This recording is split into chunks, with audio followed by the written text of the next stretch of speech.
All right, here we go. Aries Spears, welcome back to VladTV. What's good? Yeah. First of all, shout out your podcast. Spears and Steinberg, available on all streaming platforms. Go to our YouTube channel at Spearsberg Pod. Hit like and subscribe, or slide into my DMs and Instagram under Aries Spears, and I will send you the links. Spotify, Apple, BeanPod, Amazon. Check it out. Start from episode 1 and go in order. It's like masturbation and potato chips. Once you start, you can't stop. Binge. It matters comedically.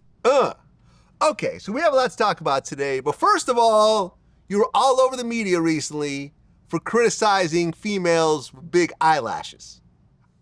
Females, but a lot of black women was predominantly mad at me. Yes. Yes. You called them pterodactyl wings. Listen, I know white women wear them. I know Hispanic women wear them. But if we being honest, who's the franchise? Who's the franchise players? This shit looks ridiculous. No man has ever said, yo, you know what would make her look hotter? Pterodactyl wings on the face, nigga. What the fuck is this? These shits look like BBLs for your face. Listen, to my beautiful black queens, like I did in the post, I love y'all. All I'm saying is, you don't need this. Why do you do this?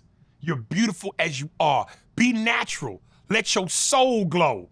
You don't need this bullshit. It looks stupid. It looked like I got Steve Harvey's lips on both my eyes. I got 2 Steve Harvey mustaches. I'm from Cleveland, y'all. But goddamn, this shit is heavy. This is the first time you had to do it. We actually purposely had the makeup artist put these on before we started. Do they feel heavy on your eyelids? Nigga, it felt like I got 2, I'm not bullshitting. Like Steve Harvey's mustaches is on my eyelids. These are thick. I believe in love after love. Only cabaret players and performers and gay people should be wearing this shit. It almost looks like a filter. Like I remember when you first had them on. They look ridiculous. Looks like a filter. They look ridiculous. So you gonna keep those on the rest of the interview or no? Nah, man, I gotta take this ridiculous shit off. Go ahead. Yeah. I look bad. I'm okay? Okay. Yo, I could feel that. Oh, shit. Yeah, ladies, just come on. The only thing I don't mind extra hair on is the pussy. But other than that, keep that shit off your eyes, man. What are we about to do right here?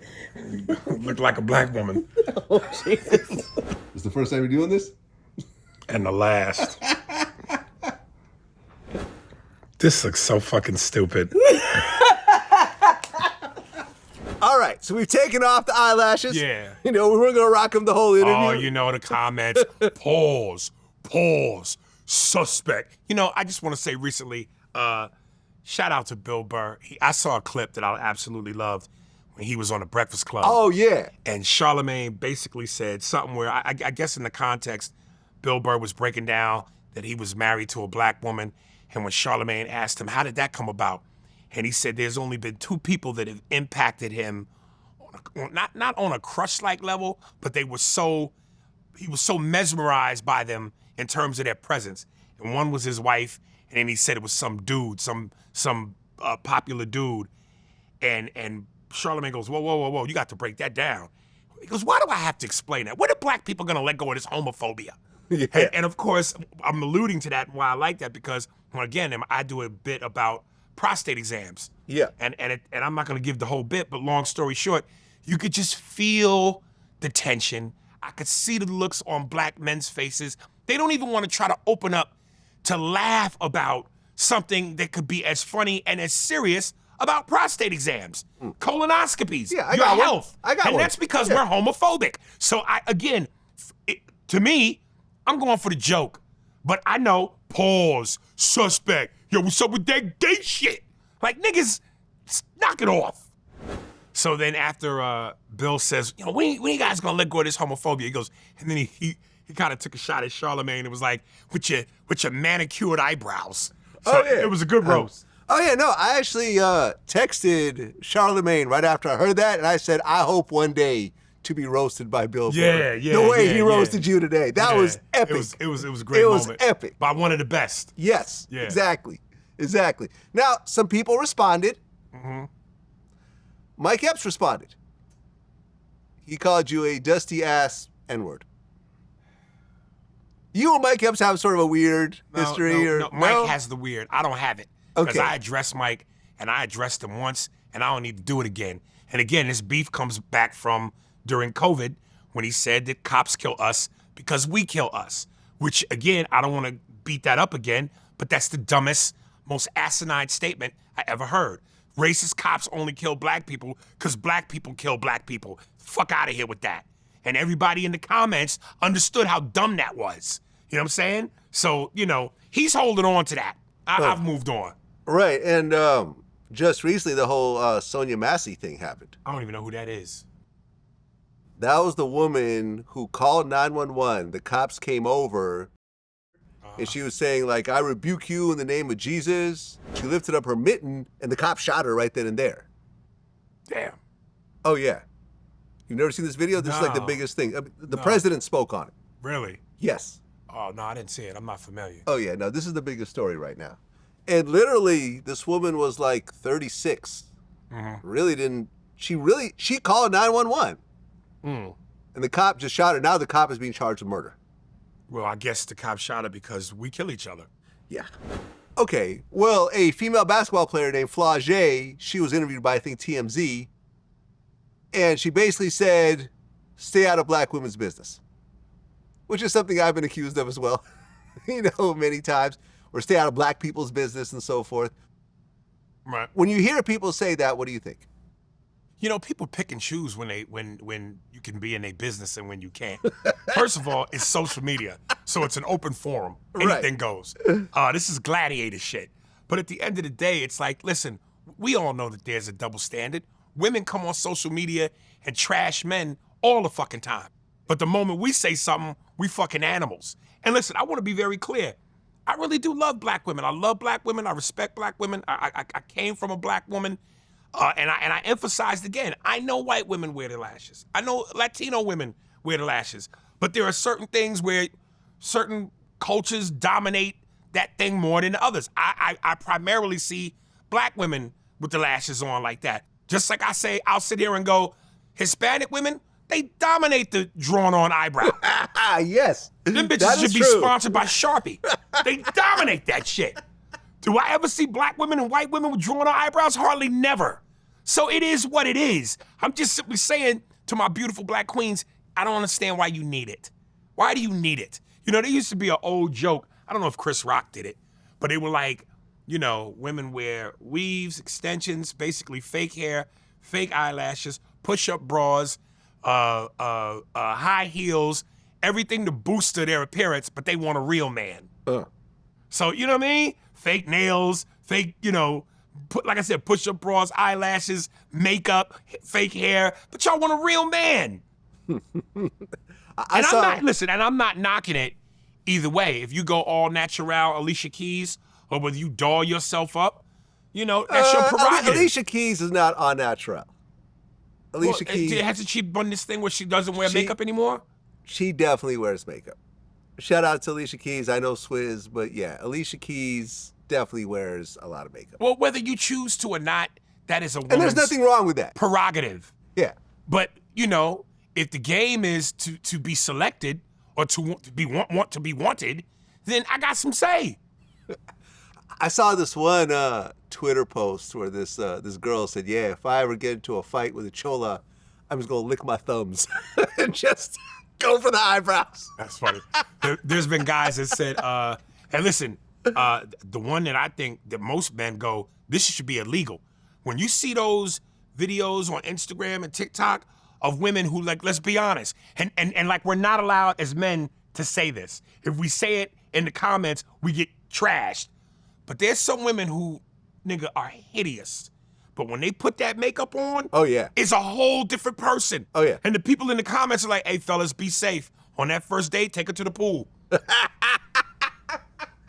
Take a shower with her. Man, Come on now. Come on now. That should be a crime. How do you fuck without makeup? You look like Flavor Flav. By the time you done with it, you look like, Beyonce. Beyonce. Get the fuck out of here. Yeah, I mean, what I hate is someone that tells you to stay out of their business are in everyone else's business. But again, the people that are telling you that And you're are not supposed to talk about white men or white women or Spanish females or whatever. No, everyone talks about each other. Listen, and then when you put yourself out there on social media, that's what it is. It's the Wild West. Yes. So you don't want people in your business, stay the fuck off social media. Well, speaking of black women's business, Kamala Harris is officially the Democratic nominee. Yes, round of applause, round of applause. Listen, I've been saying this ever since I saw the debate between Biden and Trump. Within the first 30 seconds, I said Biden needs to step down. This is not going to work. You know how much flack I'm catching right now from both sides, black and white. And from the white side, it's always the same thing. Black people, when y'all gonna get off the Democratic plantation? Which I to this day, I don't understand how people on the right act like their representatives and their side hasn't been just as fucked up, foul, racist, and dirty as the Democratic side. It kills me with that. Black people, you don't think for yourselves because you're in a Democratic plantation. So, okay, Republicans never owned slaves. Republicans, powerful people on the right in powerful political positions, be it any position of authority, cops, judges, lawyers, anybody, politicians, ain't done niggas dirty. Historically, they've been 100% clean. The fuck out of here. Neither party has been good for black people. Neither party. So stop trying to paint one out like one is horrific and the other is pristine. The fuck out of here. Like one is real racism and the other is diet racism. Well, Kamala actually broke the record for fundraising in one day after Biden stepped down, $81 million. Listen, man, and I said this in a post, and a lot of people, again, primarily from the white side, I go, there's a chance that we could kill two birds with one stone. We can get the first female president and the first black female president. Black women, Avengers assemble. You understand the homework assignment. White women failed Hillary. Yeah. Black women don't fail Kamala. We can get two birds with one stone, the first female and the first black female. And of course, again, the comments, she ain't really black, she Jamaican. Niggas is niggas. Don't hit me with that. When cops get ready to kill black folks, do they stop and go, oh, you Nigerian, I'm gonna let you go. Oh, you Haitian, I'm gonna let you go. Oh, you're this, I'm gonna let you. They see nigga, they see this. So don't hit me with that bullshit. Jamaican, Haitian, Nigerian, black, we all under the same pigmentation gang. Picking Kamala is a joke as opposed to who? It's actually Trump? Kamala. Kamala. Picking Kamala as opposed to Trump, a la Project 2025, a la Trump's racist paper trail. The guy that said the Central Park five young black boys, kids at the time, should be killed. Should be hanged, actually. Hanged. And when they were exonerated, never apologized. True. The same dude who has a plethora of racial housing discrimination lawsuits, the same dude that told 3 black women of color in Congress, go back to your shithole countries, the same white dude that told the police, hey, when you lower a suspect into the car, don't follow protocol and procedure, and by placing your hand on their head and make sure they safely get in the back of the car, he hinted, rough them up a little bit. Which is a dog whistle to every racist police officer to go, when we handle niggas, rough them up. Why? Because our president said so. Our commander-in-chief, the same dude who said to a bunch of NFL black football players who are kneeling on the field and representing what we're going through in America, get them sons of bitches off the field. Again, a dog whistle to his insane fucking MAGA group that wants to go, yeah, but we don't like niggas anyway. And because Donald Trump said it, now we stand behind him even more. So if I gotta choose between Trump and that history and that rhetoric versus Kamala, yeah, I'm going with the black woman. I said what I said. Well, one of the things that was always brought up while she was vice president was while she was district attorney in San Francisco that she had thousands of men locked up over marijuana charges. And I actually looked this up. Only 55 people actually went to prison over marijuana charges, which is about half what her predecessor See, I'm actually glad did. you brought that up because that, again, and I even say this on my podcast, I'm not a political guy. I don't follow politics. I'm not particularly interested in politics, which is why but I envy people that can get on the political landscape and make it funny. That's why I love seeing DL Hewley on Real Time with Bill Maher. Real Time with Bill Maher is one of my favorite shows because I envy the fact that they can do something so well politically through comedy that I wish I could do. Do I dab in politics a little bit comedically? A little bit, but that's not really my forte. So whether it's Louis Black, whether it's Bill Maher, whether it's DL Hewley, I have an affinity for people that are able to take something as complicated and at times as boring as politics and make that funny. Make it interesting enough for me to want to watch and for me to want to care. But yeah, I'm not a political guy. So when I heard black people hit me up in the comments, man, you supporting a woman that put all these black men in jail for marijuana, a little bit shamefully, I went, I keep hearing that, but I don't really know all the ins and outs It's not true. Facts of that. It's not true. It's actually not true. It's not true. See, this is what people do. They run with what they think they know and spread the rumors. Yeah, no, I looked it up. It was 55 people during her 9 years in office. Okay. 55 people. And the last DA put like 110 people in. And look, reality has to sink in that during the time that she was a district attorney, marijuana was illegal. Okay? What? So niggas should be able to commit crimes and get away with it? It was illegal. And she came forward when it was. God forbid a motherfucker do their job. Right. That was her job. She was a DA. Right? And when it became legal, she actually spoke for it. Right. Listen, times change, history progresses, and people change their stance. Listen, I want to be so super clear here. I love my people. I love black people. I'm proud to be black. If God gave me a choice in my next life to choose another race, I'd pick black every day of the week, twice on Sundays. Who wouldn't want to be able to play basketball and have big dicks? I love being black. But I gotta be honest, man, we do not like to be held accountable. As a race, we do not like accountability. Now, it's fucked up because when you look at the irony of how it ended up, but prior to Bill Cosby being in the situation, putting himself in the situation that he eventually got in trouble for, him telling black men, pull your fucking pants up. Establish yourself with some dignity. Pull your goddamn pants up. Do better. And he caught hell for that. Because he's saying the message is, we gotta do better. And I love my people, but we hate accountability like the fucking plague. Well, since our last interview, Trump got shot. Did you see that one coming? Yeah, no. I don't think anyone saw that one coming. My God. Nope. He solidified the presidency. That's what it seemed like. Especially that picture where he's like holding up his fist. Oh, and the blood on his face? Oh, yeah. He better change his slogan from Make America Great Again to The Empire Strikes Back. Because that motherfucker's coming. Buckle up, yo, he's coming. Well, it's actually interesting because I got to interview Trump about the shooting right after it happened. Let me play you a little clip. It's July 13th, 2024, and you were at a rally giving one of your big speeches, then shots rang out and you got hit in the ear. Can you tell us what went down? Yes, I got shot, but let me tell you, it was the worst shooter in history. This guy was so bad, he couldn't hit Rosie O'Donnell and Rick Ross if they were making out in a phone booth. I was like, who's shooting at me, Bronny James? Now, if it was me shooting at me, oh boy, it would have been the most beautiful, most devastating shooting you've ever seen. As funny as that is, if you would have got somebody with a better Trump impression, that would have been gold. Well, here's what's crazy. Ace Vane, this guy who does like impressions and videos like this, actually made it. I didn't even know it. That's actually not my voice. That's AI.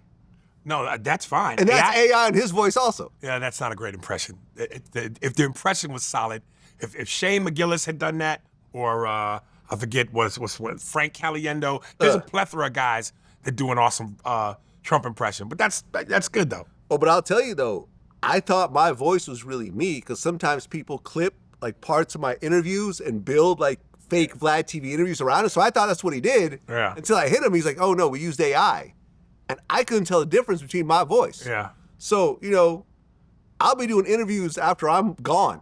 There'll be VladTV interviews for the next 100 years at this point. That's a scary tool, man. Yep. Well, Amber Rose has publicly supported Trump to the point of actually speaking at the Republican National Convention. It was funny that they actually, when they presented her and they put up the whole thing on the screen, it said Amber Rose, rapper. Right. How do you feel about that, first of all? I can't concentrate on anything about Amber Rose other than her physique. Yeah, she got a banging body, and I don't really take her seriously beyond that, And she got a tattoo on her forehead. It's like, come on, baby. Between your ass and your head, I can't see anything else. Well, it's interesting, and this is just a rumor, right? I don't know if it's true or not. So please don't sue me over this. I don't know if it's true. But what was going around on social media, what they claim is that, women like Amber, they make most of their money through like social media posts. Yeah. Right? It's not like she's a rapper or a performer or actress. She gets paid to do social media posts. And she had a ton of social media posts about different crypto coins. And what they're saying is that she might potentially be up on federal fraud charges, and that she's trying to cozy up to Trump to potentially get a pardon if that actually happens. So there might be an ulterior motive here. So basically it's almost like she's leaking information or false information in regards to the crypto? Not really leaking, but people get paid to do these posts, and sometimes these crypto coins are scams.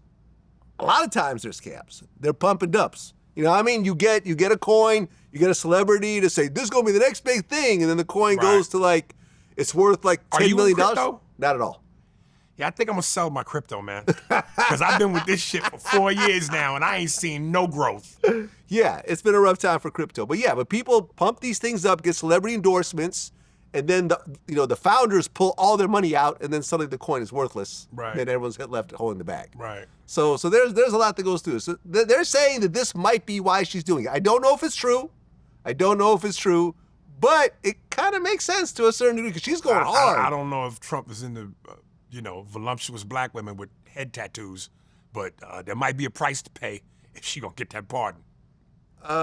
Look, he pardoned Kodak Black. He pardoned Did Lil he Wayne. really? Yes. Oh, you didn't know about this? No. Trump pardoned Kodak Black and Lil Wayne before he left office last time. Facts. Well, Facts. Listen, if he knew that he was going to be running again, that's called an investment into your political future. So, he knows how to cozy up the niggas, man. and that's another thing about my people. We're very easily impressed. It don't take much to move us sometimes.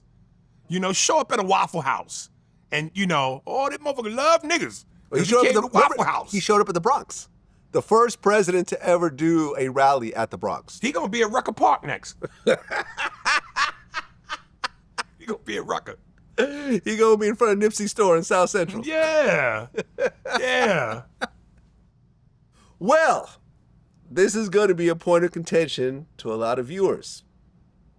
The Eminem album just dropped. The Death of Slim Shady. Mm-hmm. And you did multiple social media posts that's basically bashing people who don't say that Eminem is a top 10 rapper. Listen, of course it's all subjective. You ain't got to say he's your favorite MC, but I think to not put him in the top 10, even if he's number 10, I think that's insane.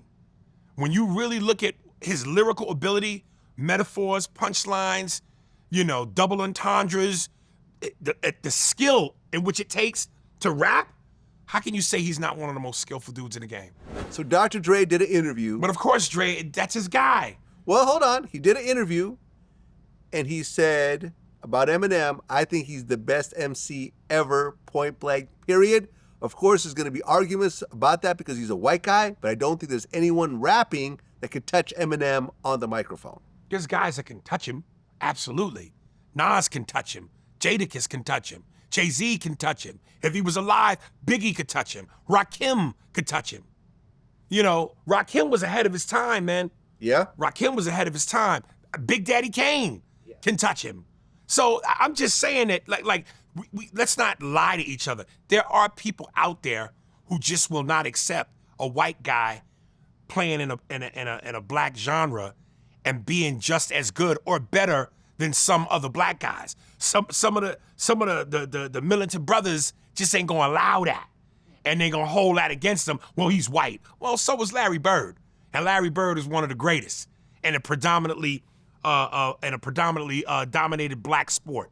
But you can't deny Larry Bird was not one of the top 5 or 10 greatest people to ever play basketball. Eminem is one of the top 5. He's in my top 5. But he's definitely, whether 5 or 10, I couldn't put him any less than 10. I mean, look, people try to say, well, of course Dr. Dre's going to say that. That's his artist, and he made money off him. But he discovered him. He had other artists. Dr. Dre had Snoop, Ice Cube, Kendrick Lamar, Tupac was on death row. But there's some cachet in having a white boy who's that dope. There's a little bit of extra shine on it. It's like if I own 15 tigers and one of them is white, what stands out? The other 14? Yeah, you always have the white tiger. But it's a great example because it's rare. It's rare. Albino gorillas exist. How often do you see them? Well, but there's tons of white rappers. There's only one Eminem. Yeah, so those other tons of white rappers, are they even as close to being as good as Eminem? And that's the thing. Me and my friend had a conversation about this the other day, and it's like, okay, white rappers, Eminem's number 1. When you get to number 2, there's a long gap. There's a huge gap. It's not like anyone's even close to Eminem in the white rapper category. Exactly. I mean, Larry Bird used to say to opposing coaches, don't put a white guy on me to defend me. It's disrespectful to my game. So anytime a white dude guarded him, he was like, come on, man, send the best of the best to try to stop me. And I even make them look foolish. So, you know what I'm saying? That's why when you go that long gap, who really out there as a white rapper is in Eminem's rearview mirror? I mean, there is Mac Miller, rest in peace. There's Machine Gun Kelly. There's Jack Harlow. All of them get the face. Yeah, no, all of them are way behind. Like, none of them are even close. Not even close, remotely. Not even close. Sales-wise, skill-wise, longevity-wise. I mean, look, Eminem just dropped the biggest rap album of 2024 in terms of sales. Yeah. At 51 years old. And that also breeds jealousy. Yes. And envy. Yes. So it's like, my top 5, in no particular order, Jay-Z, Jadakiss, Nas, Biggie, Eminem. Good list. Damn good list. All spitters. Can you rap your favorite rap lyric of all time? By any one of those artists? By any one, period. Your favorite lyric, like your favorite verse or part of a verse. Off the top of my dome, it's I can tell you my favorite songs. Not a verse that you could spit right now. Oh my God.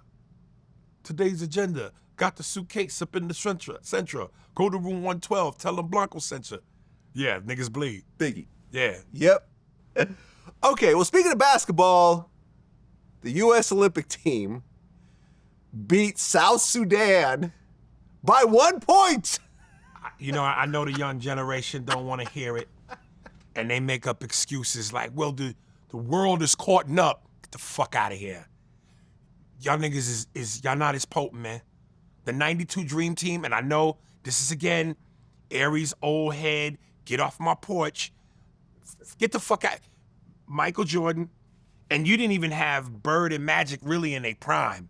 Yeah. But it's still Bird and Magic. But any team with MJ on it, you've already 80% got the win. Well, you got LeBron on this team.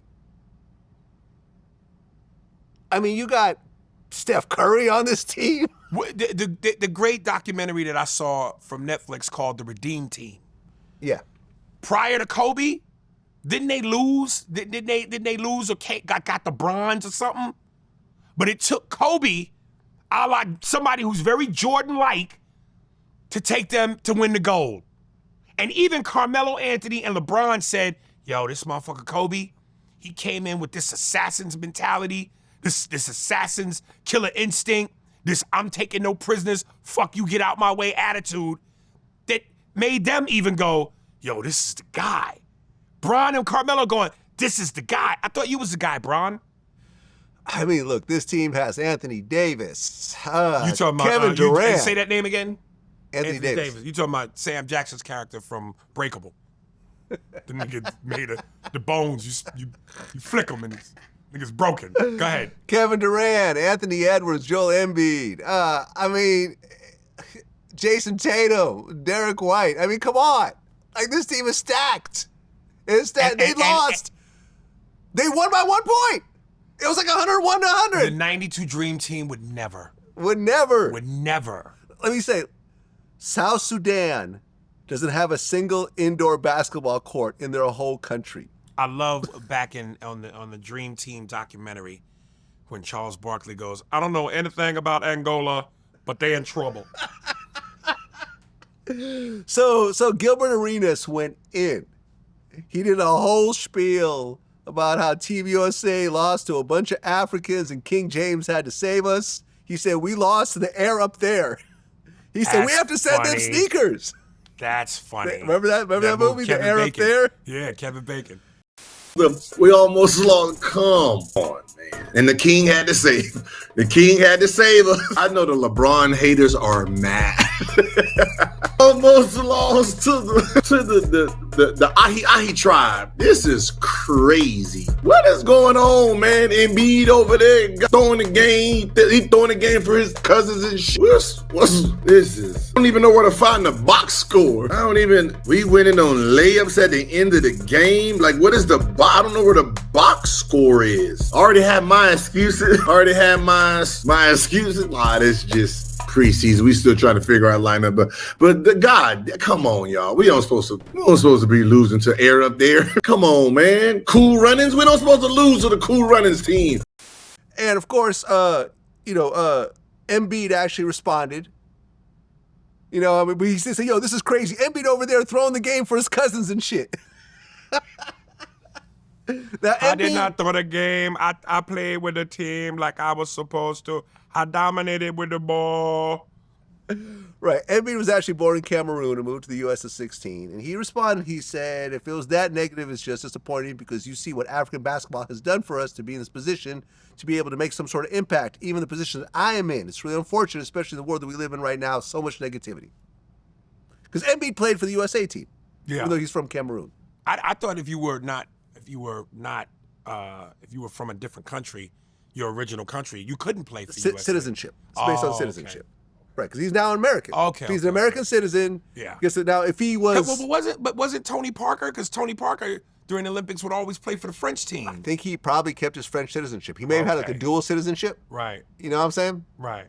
Let me see. Yeah, I'm not sure. I think he probably had dual citizenship or something. Okay, like that. I even want to go as far as to say Dirk would play with the German team. Did he play for the U.S. team?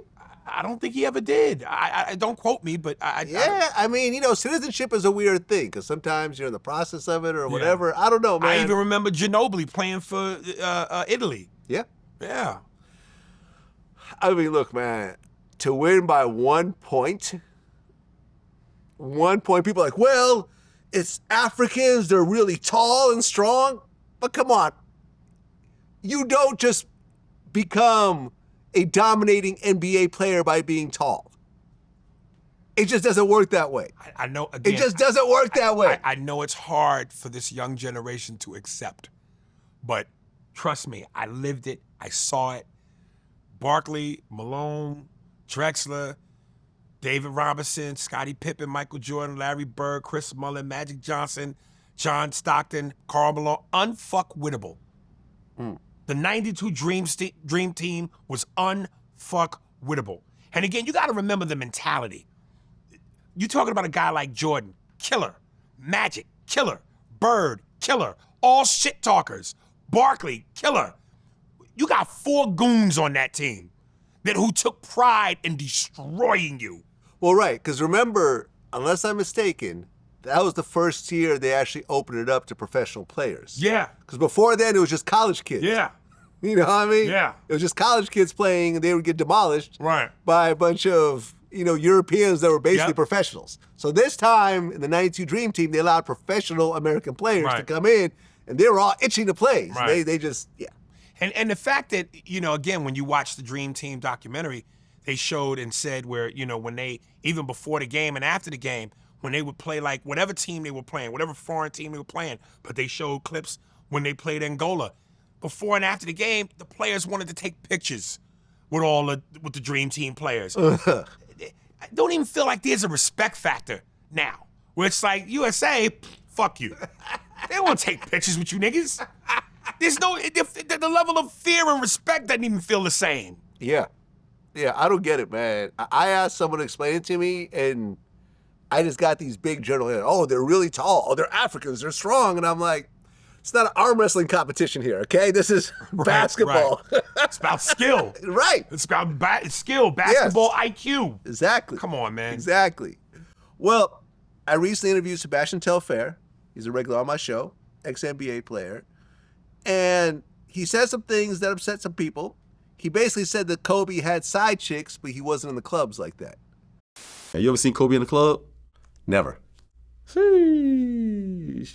Kobe had them chicks though. Yeah? Yes, he had them chicks. Yes, because I'll give y'all another Kobe story with the chicks. Shit, Vanessa ain't watching this.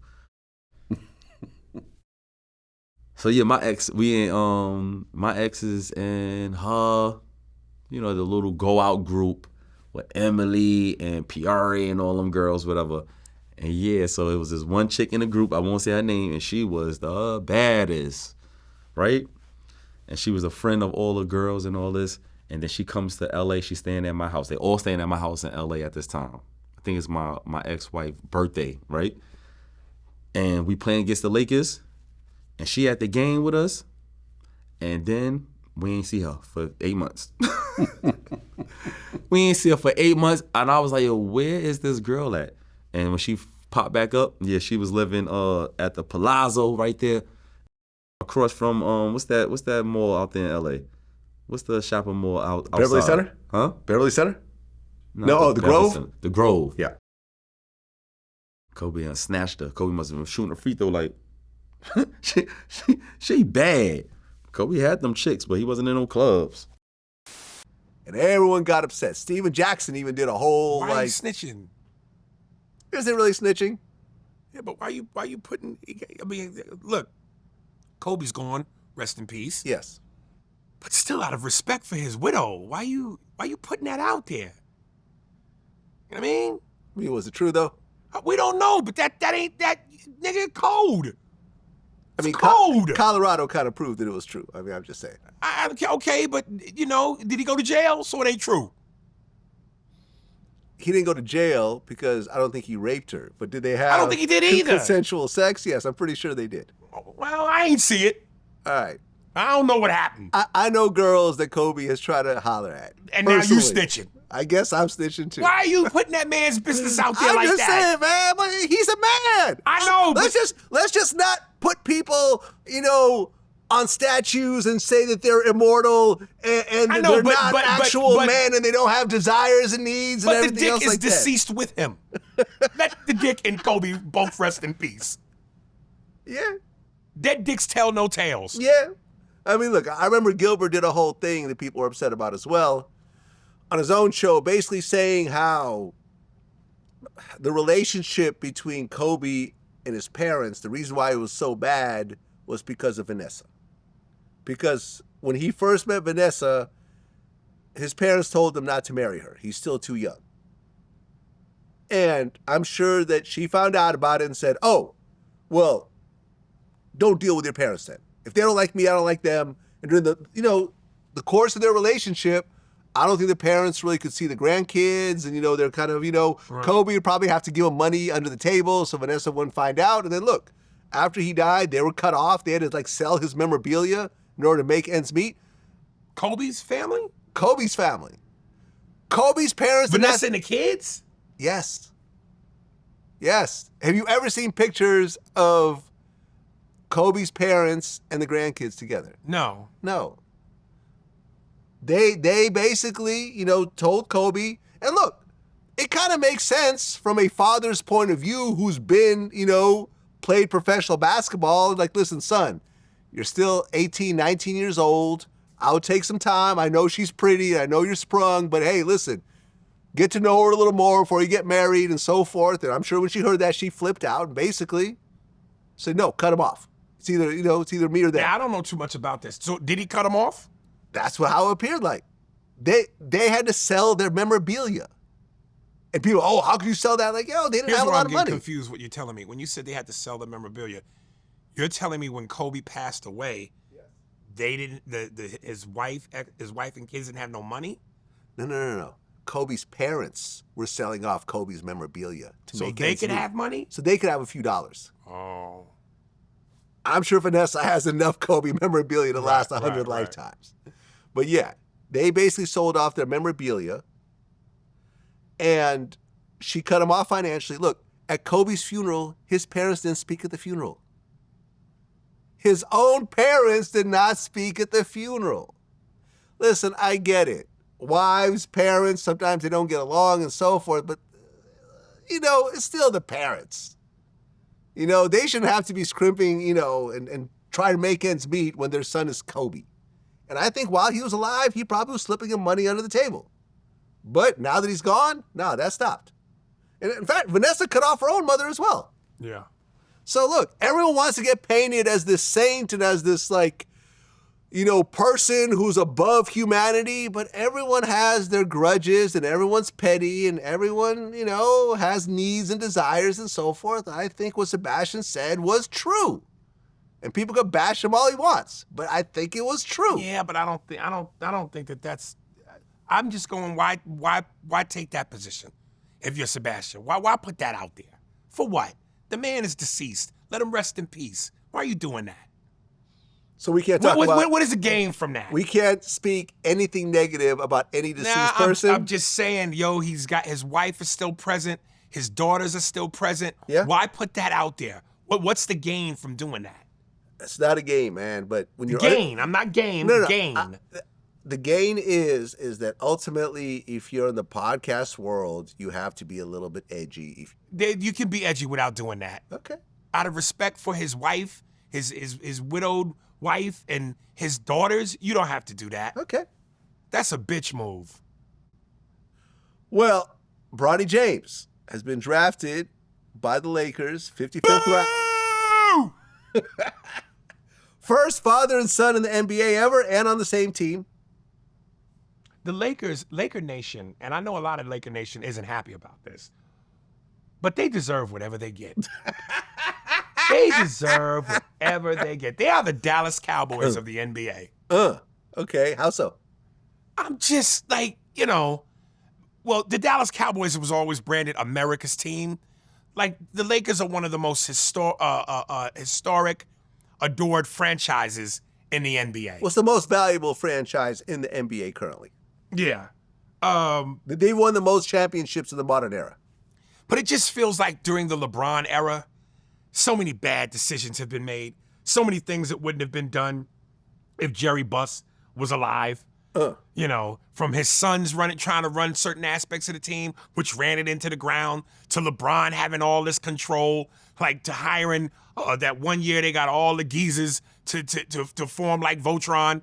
There was just a bunch of old, used to be good players when they were in their prime. Just bad decision making. Hey man, they not like Buss. No. They not like Buss. No. They not like Buss. No. Winning the championship in the bubble, which most people don't even count as legit. Come on, man. Well, Bronny signed a 4-year, $7.9 million deal. We went from Jerry West, Wilt Chamberlain, Shaq, Kareem, Kobe, Worthy, to now Bronny James. Due to nepotism. Yeah. Come on, man. The Lakers are a joke. I mean, yeah, and in the offseason, they really didn't get the trades that they were hoping to get. So I think that this year, I don't think the Lakers are going to do all that well. Let me tell you something. I don't know how much longer this window is for LeBron. And the general feeling is, you know, wink, wink, he just wanted to play with his son. Once he's accomplished that, he's basically about to retire. If this is how he goes out, son on the team, they don't make the playoffs or they don't win a championship.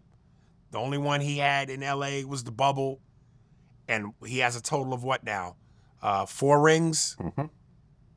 Miss me with the better than Jordan shit. There's no way you could tell me that if this is how the story ends, he is better than MJ. I don't give a fuck about the scoring title and all them stats. He's been playing since kindergarten.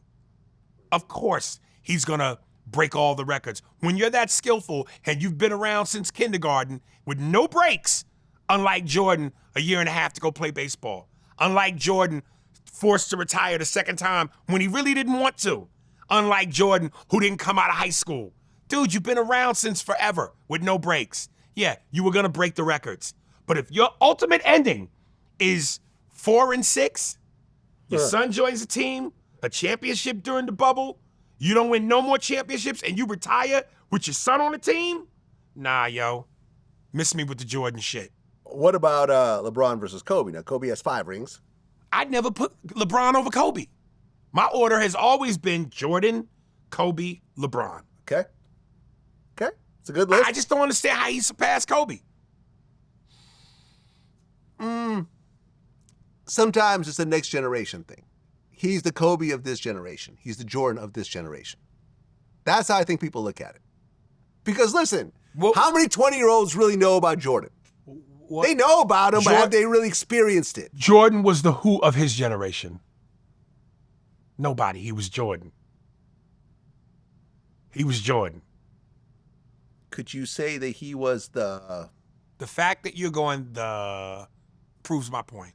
Would you say he was the Magic Johnson of his generation? No, Magic was Magic. Magic and Michael, 2 totally different players. Okay. There's been no one like Jordan before Jordan or after Jordan, Kobe. The closest one. But Mike, you didn't look at Michael and go, oh, he's the of this generation. No, he was Michael. Michael. You might be able to say just from some of the things he could do athletically, but I wouldn't even say that. I was gonna say maybe Dr. J. But no. Look at Mike's highlights and look at Dr. J's. Worlds apart. Yeah. Well, it was In a terms of different league. winning It was a different stats, league back then. championships, worlds apart. I mean, yeah, because technically, the Celtics just won a championship, and they have the most championships of any team. But if you look, a lot of their early championships were like, there was like 4 black people in the NBA during that time. And they had, jobs during the offseason. That's why when people go, when you name the top players in the league, what about, if it's about rings, it's Bill Russell. Bill Russell played in an era with 3 niggas in the entire league. One of them was Wilt Chamberlain. He was a man amongst goddamn dwarfs. They played less games during the season. So there's a lot of asterisks near Bill Russell. Not to diminish Bill Russell, because he's truly one of the greats, but he played at a time where it just, come on, man. If you put Bill Russell in the same era with Hakeem Olajuwon, David Robinson, Patrick Ewing, Shaquille O'Neal, Wilt Chamberlain, all of them, all the legit big men. Yeah, you're not getting all those rings. When he was good, you're not getting all those Bill rings. Walton, get the fuck out of here. 13 rings? Nah. Well, let's talk about comedy for a second. Before we jump to comedy, let me ask you. Go ahead. Do you even consider LeBron the best Laker of all the Lakers? You put him over Magic? You put him over Kobe? You put him over Shaq? Him and Shaq got what? Do they have the same amount of rings? Shaq won how many in LA? 3, and 1 in Miami, 4. So he got 1 ring in LA. He's got 4 LeBron, rings. but Shaq got 3 in LA. Yeah, that's true. You put LeBron over Kareem? No. Kareem is number 2 in the best scoring title. He's number 2 with 6 rings in LA. Yeah, but LeBron beat that title. Okay, he's number 1. He eclipsed him. Kareem is right under him, but Kareem got 6. LeBron got 1 in LA. Kareem got 6. Oh no, because he won 1 with Milwaukee. So he got 5 in LA. Yeah, I mean, you got Magic and you got Kobe. I would put Kobe over LeBron. So I You feel would like put Kobe. Magic over LeBron as the best, as one of the best Lakers? That's blasphemous.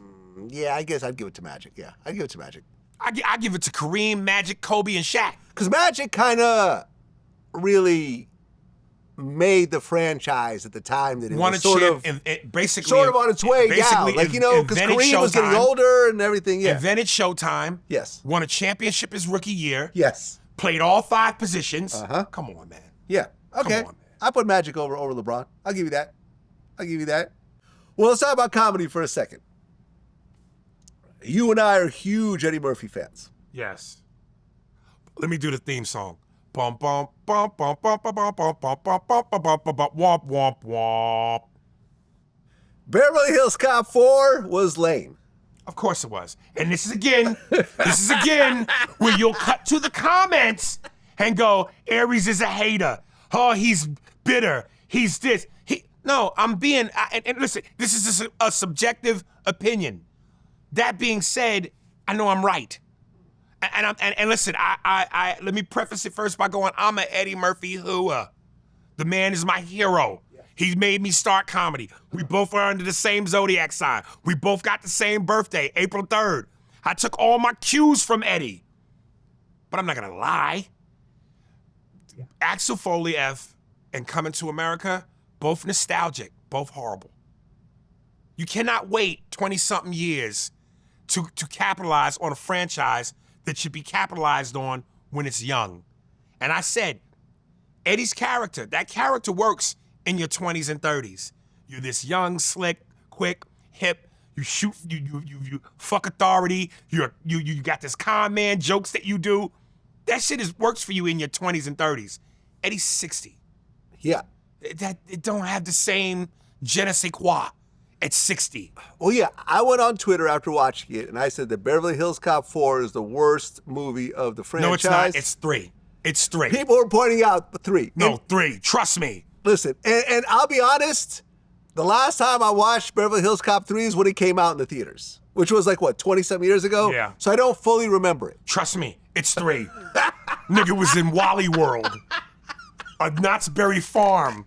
Nigga, that's where the crime took place, at Knott's Berry Farm. So you would say 3 is actually worse than 4? Here's my order between the 4. 1 was great. 2 doubled down and was better than 1. 2 is number 1 to me. 1 is number 2. 4 is number 3. 3 is number 4. Yeah, man. I wanted to like it. We all did. I It's wanted Eddie to Murphy. like it, yes. Listen, people don't like hearing this, and they go, it's hate. It's not hate. We're being subjectively honest. Yes.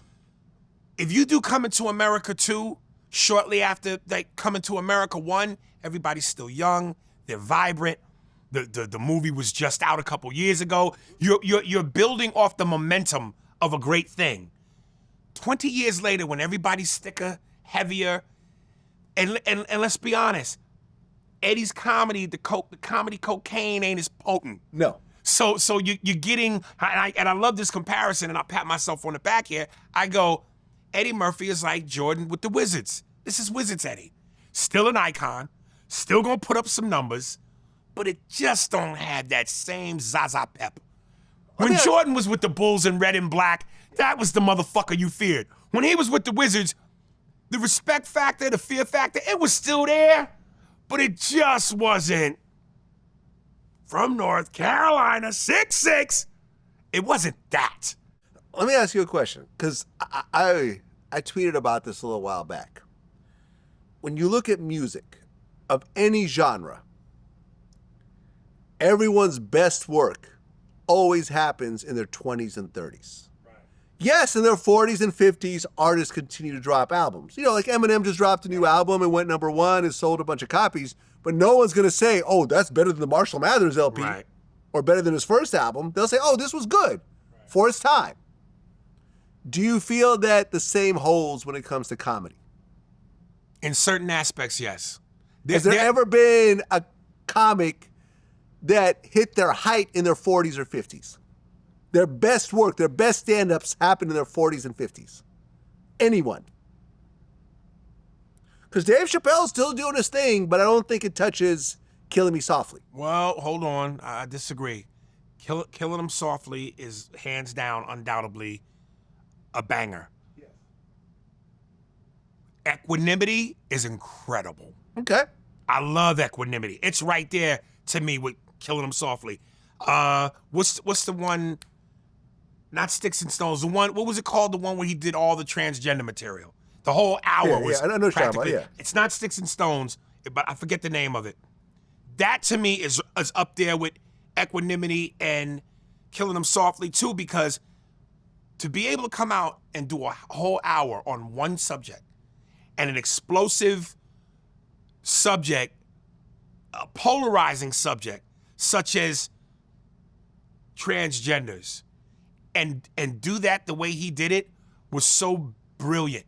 It was so beautiful. How he, from beginning to end, how he told the story about his transgender friend Daphne, about her suicide. To be able to take something so dangerous and comedically chill at the way he did, to be as poignant and as brilliant and as intelligent. Come on, man. Yeah, Dave's a master. That's why he's the master. So you would put... But to answer your question, yes. Yo, you do your best work in your youth because you're hungry. You got vigor. You got... The passion is there. And when you're hungry, there's a great saying in boxing where they go, it's hard to be hungry when you're sleeping in silk sheets. and when you got money and fame and you've accomplished everything you want to accomplish, that hunger level is just not the same. See, I guess what I don't fully understand is, like, in my 50s, I feel I'm a way better interviewer than my 40s and 30s. Because it's a trade and it's a skill and I've gotten better at it and I figured out how to maneuver and everything else like that. You do get better the longer you do something. But you're sitting down and talking. Yeah. That's not the same as running up and down a court or on the field. No, I'm not talking about sports. No, but even in comedy. I'm talking about comedy and music. The comedy grind, and music. Comedy and the music. arts. The grind. There's a grind that comes with comedy and music. Road, flights, buses, hotels, different atmospheres, change of weather, not sleeping at home in your own bed, dealing with people you don't want to deal with, the fans, all of that takes a toll on you mentally and physically. When you're sitting in a room in one place that you can drive from your house to in 20 minutes and sit down and have an interview, that doesn't take the same kind of toll on you that being a performer does. True. Traveling on the road. You know, I remember when Bill Burr said, dude, everybody in their 20s is a rock star. When you're in your 20s, your skin, your youth, your face, your energy, everybody's fuckable, even if you're ugly. You get 40, you can still be sexy, but you're just not as pristine. But hasn't Bill Burr kind of hit a stride? And he's what, in his 40s or 50s at this point? Yeah. That he really didn't hit when he was younger? Yeah, and listen, there are comics who are great thinkers. Huh. And when you're a great thinker... George Carlin, when you're a great thinker, that ages well like wine. You know what I'm saying? The mind, the physicality of performing may take its toll on you, but the mind becomes the most powerful asset you have through that experience, through becoming older. You know, Carrot Top's probably done. He's not a thinker. It's all about the props. Yeah. You know, one thing that bothered me, especially in the actual thing, and I saw Eddie Murphy say in an interview, you know, he doesn't do his laugh anymore, his signature laugh. He changed it. And he said he abandoned it because he didn't want people to associate him with just being a laugh, which was a head scratcher to me because I'm going, dude, your body of work is so extensive and incredible and respected and admired.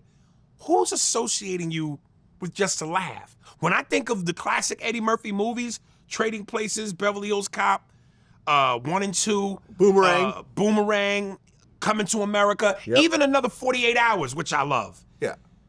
I'm not looking at those movies going, oh, it's just a laugh. I'm remembering scenes. I'm remembering dialogue. I'm remembering moments that I go to this day classic. When I think about Beverly Hills Cop 2 and he does the scene in the pool, well, I love it when you talk dirty to me. Come get your mad ass in this pool with me. One of the funniest moments.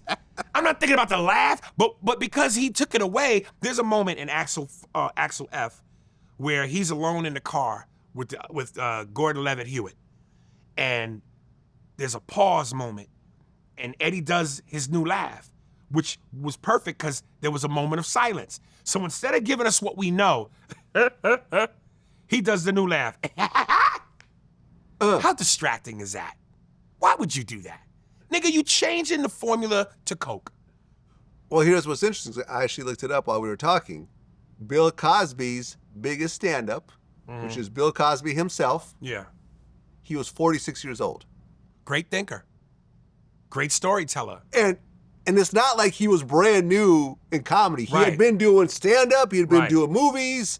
The Cosby Show wasn't out yet, but he was a very established movie star and stand-up comedian by that time, but it wasn't until Well, he 46. was never a movie star. No, Bill Cosby was never a movie star. Uptown Saturday Night and all those movies. Those movies, those tandem movies with him and Sidney Poitier, there Yeah. was 3 of them. Uptown Saturday Night, Let's Yeah. Do It Again, and A Piece of the Action. Right. Okay, that was a tandem movie. When he went out on his own, nobody talked about Leonard Six. Okay, fair enough.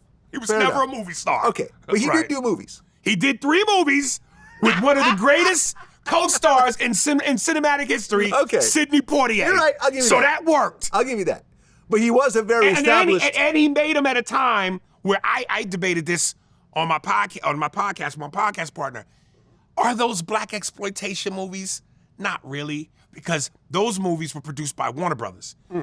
Big budgets, great production, whereas most black exploitation movies, low budgets. You could tell the quality of the film wasn't great. Yeah. The writing wasn't particularly great. So even when Bill Cosby did those 3 movies with Sidney, they were major studio films, big production. Again, Sidney Poitier, Oscar winner, one of the most well-respected, greatest acting thespians of all time. Yeah, he carried it. is what He you're saying. carried it. Okay, So when fair you enough. take him out of that, Okay, no. fair enough. But Bill Cosby was a very established comedian, Yes. both stand-up and he would put out albums. Right.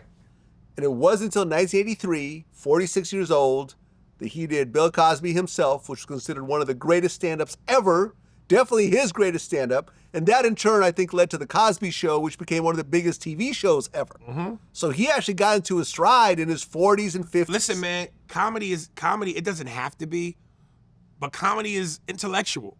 You know, it's a thinking man's game. You know, we talk with our mouthpiece, but before we can speak it, we got to think it. And when we connect the two, that's where the brilliance comes from. And the brilliance in comedy is, there's different aspects of comedy. You don't have to be a thinker and a talker like Carrot Top. Be a props guy. You don't have to be. You could be. I forget what my man's name is, but he's one of the most successful comics who does puppets. I forget what his name is, but he's huge. You got Gallagher. You got Gallagher. Who like basically has hammers and watermelons on stage. Exactly. Yeah. So you could be political like Louis Black or Bill Maher, Bill Maher. But even that is the antithesis of thinking. So yeah, man. If you can, you can have longevity in this as long as you don't, turn into Joe Biden. Well, speaking of the greatest of all time, me and you started this conversation before the interview. We wanted to keep it for the camera. The most soulful white male singers of all time. Yes. I will give you my list. All right. Number 1, Elton John. You're insane. Number 2, Nothing soulful about Elton John. You don't think he's soulful? Nah. I think he's soulful. Very pop-like.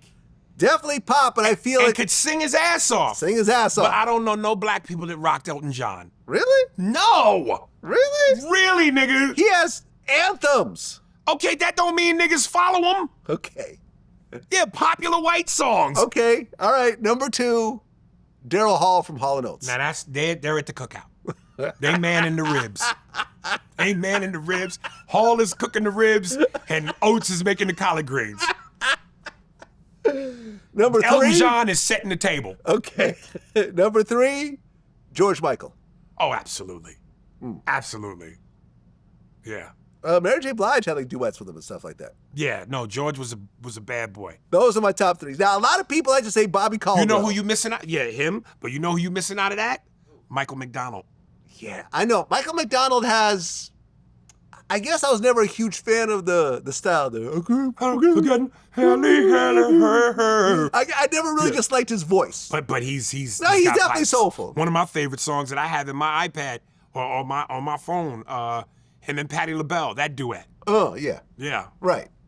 People like to say Bobby Caldwell, but apart from that one song, I really don't know anything other than that one song. it's that one song. I actually looked it up. Yeah. You know, I guess been you're wondering where how I've been. That one, yeah. I came back to let you know. No. I mean, listen, Yeah. incredible song. I didn't know that a white singer even did that song. I'm gonna tell you a white female artist that is beloved in the black community that never did it for me. Tina Marie. There's Tina Marie. Tina Marie never did it for me. See, once you go to the females, you have Tina Marie, you have Adele. I don't consider Adele. Really? No. I don't consider Adele could sing. Just because you can sing don't mean you at the cookout. Okay. Trick Daddy put her in the cookout. When Trick Daddy, he basically said that Adele sings better than Beyonce. Who I think is saying is that's my motherfucking opinion. Right. You said she's not the same levels as Adele, Whitney Houston, Mariah Carey, or Alicia Keys. Do you agree with me or not? Vocally. She's not Whitney Houston. Whitney Houston's on a whole different planet. Uh-huh. She's not Mariah Carey. Uh-huh. I would put her in the same breath as Adele and Alicia Keys. And that's just my That's opinion. your opinion. That's my opinion. And that's it. But I'm not going to cuss you out. Trick Daddy ain't allowed at the cookout. Come on, man. Trick Daddy? Trick Daddy. Trick love the kids. Trick ain't been at the cookout, nigga, in a long time. He can't get in. I mean, who else is there? There is Christina Aguilera. Listen, when you talk about vocalists that black people love, Christina Aguilera, and I'm not necessarily saying white, but these are the ones that come to the forefront. Christina Aguilera, Whitney Houston, Mariah Carey, Shaka Khan, Mary J. Blige. You see where I'm going with this? Like, that's what I'm saying. Adele doesn't even come close. Adele doesn't come close, huh? Mm-mm. Okay. Mm-mm. The fact that where are you getting this from that she does? From me personally, I think Adele's an incredible singer. Then that's all there is. It's an incredible singer. If it just comes from you, then it's official. If it just comes from you, that means all the black people have embraced it. Look, I haven't met a single person of any color that didn't love Adele. I've never met a single person who's saying, she's all right. And if you know one black person that says they like it, that don't represent the whole force. Oh, and I only know one black person. I'm not saying you do. I'm just saying it takes more than one. It takes more than one. We as a whole ain't rocking Adele. We as a whole collective ain't rocking Elton John. Really? There might be one nigga that wears loafers with no socks and a choker necklace and capri pants that rocks Elton John. But Nichols ain't fucking with Elton John, dog. Well, I had Tony Rock on my show recently. One of the coolest dudes. I'm glad I finally had the pleasure of meeting, talking to, and associating with. Yeah, I love Tony Rock. Yeah. In fact, he was... I did his podcast. I one Okay. of the coolest dudes, and I think he's funnier than Chris, and I told him that. I love Tony Rock. In fact, he was the first person to, to basically, roast me at a comedy show. Oh, did This was like maybe 11 years ago. Right. I see you, Vlad, and they just went in front of the whole huge theater full of people. It was a deaf comedy show that Russell Simmons was doing every week. Funnier Than Chris is hard because you got to beat Bring the Pain. No, you don't. You don't? No, you don't. Listen, I said this on Touré's podcast. I get the genius of Chris Rock. I appreciate the genius of Chris Rock. He is undoubtedly one of the greatest comedians of our time, but he doesn't make me laugh. Now, just because you don't make me laugh doesn't mean I'm saying you're not funny, or I'm not recognizing your genius, or I'm not giving you your flowers. I'm just telling you in terms of what tickles my funny bone for my personal taste, what makes me wipe my tear ducts and bowl over and rub my temples and my jaw like, oh my God, it's Dave Chappelle, it's Patrice O'Neal, it's Bill Burr. They do it for me comedically. Chris Rock doesn't, but I recognize his brilliance, yes. So you didn't laugh your ass off on the whole toss my salad? No. Really? Listen, I think one of the most genius jokes I ever heard is when he did the joke about black people in the media. I love black people. I hate niggas. You know, when I go to an ATM machine at 3 a.m, I'm not looking for The media. no. What's a popular news guy from back in the day? I can't think of it. Tom Brokaw. I'm not looking for Tom Brokaw. I'm looking for niggas. Because Tom Brokaw ain't never done nothing to me. Black people going, Biggie and Tupac was assassinated. No, they wasn't. Martin Luther King was assassinated. Robert Kennedy was assassinated. John F. Kennedy, his brother Bobby, was assassinated. Tupac and Biggie, them niggas got shot. I love Tupac and Biggie, but school will be open on their birthday. Genius! Not one time did I laugh. Okay. But genius! What about the whole Marion Barry skit? Smoke crack, get your job back. That was a skit or a joke? It was part of his stand-up. He said, you can't smoke crack at McDonald's, get your job back. They won't allow you around the Happy Meals. They'll send you ass to Arby's. You didn't find that funny? It didn't make me laugh. Listen, at the time, Bring the Pain, I remember me and Tony talked about this. At that moment, Chris Rock was the biggest stand-up comedian in the world. At that Rightly moment. so. But that don't mean he's for me. Okay. You know, and this is where people now, this is the moist era we live in now. Having a subjective opinion or one that doesn't fit someone else's narrative or goes completely against the grain of what the mass majority feels it should be. Yeah. Hater, bitter, jealous, suck my dick. I'm allowed to It's have your an opinion. And you're a professional comedian. Yes. So your opinion holds more weight than, let's say, my opinion. But I am a comedy fan, and As am I. I respectfully disagree. As am I. I'm not just, with that one commercial, that hair commercial they used to do, I'm not just something. I'm not just the president. I'm not just the client. I'm also the president. A client. Or whatever it was. Yeah, I'm not just the president. I'm also the Hair Club for Men. Hair Club for Men. I'm not just in the game. I'm a fan too. Yeah. I mean, look, Bad Boys 4 has made over $100 million opening weekend. Awesome. You watched it? I haven't watched it yet. Awesome. Really? Okay. Awesome. So was there a slapping scene? Oh, yeah. That's one of the funniest scenes in the movie. Okay. When Martin slaps the shit out of Will Smith several times. So can we safely say that Will Smith... And you know what? Hold up. Go ahead. That was the other problem I had with Beverly Hills Cop 4. That belonged on the big screen, like Bad Boys. Okay. You don't take a movie with explosions, what I call man food. Explosions, guns, car chases, possible nudity, profanity, violence, bloodshed. You don't put that on a streaming platform to see on TV in your home or on your iPad or computer. You put that on the big screen with popcorn and soda and candy and hot dogs. So it was like, but then here's the thing. I watched it and I went, yeah, this belonged on Netflix. Yeah, it belongs. It's exactly where it belongs. It's exactly where it belongs. Because unlike Bad Boys, it just didn't punch you in the mouth. Bad Boys punched you in the mouth. And here's the other thing about... Before you go on, though, but do you think that Bad Boys had a much bigger budget than Beverly Hills Cop 4 as well? I think they both looked high production valued. No, you're right. There's a lot of explosions. Yeah, okay, yeah. right. There's a whole helicopter running through the streets in Axel F. In Beverly Hills, a fucking helicopter. For budget. Let's see what the budget is. Yeah, actually, Beverly Hills Cop 4 had a bigger budget. There you go. Had a $150 million budget, whereas Bad Boys 4 had a $100 million budget. So yeah, actually, they spent more money on Beverly Hills Cop 4. So it ain't always about the money. No, you're right. It's about the product. No, you're right. You're right. Listen, I don't think anyone would have wanted to see that shit in the theater. They would have been like, I want my money back. Let me tell you something. If that movie were in the theaters, I don't think it would be nearly as successful. Yeah. I think word of mouth would have got around like, yo, I paid $20 for this shit. Some bullshit. And look, here's the other thing, too. Let me go back again to character development.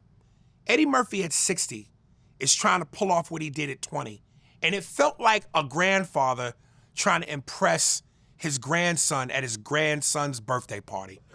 Trying to do the latest dances and tricks. And it's like, Grandpa, you're embarrassing us. Whereas with Bad Boys, the characters evolved. Martin went from being this, he still was the family man, house guy. But he's got heart issues.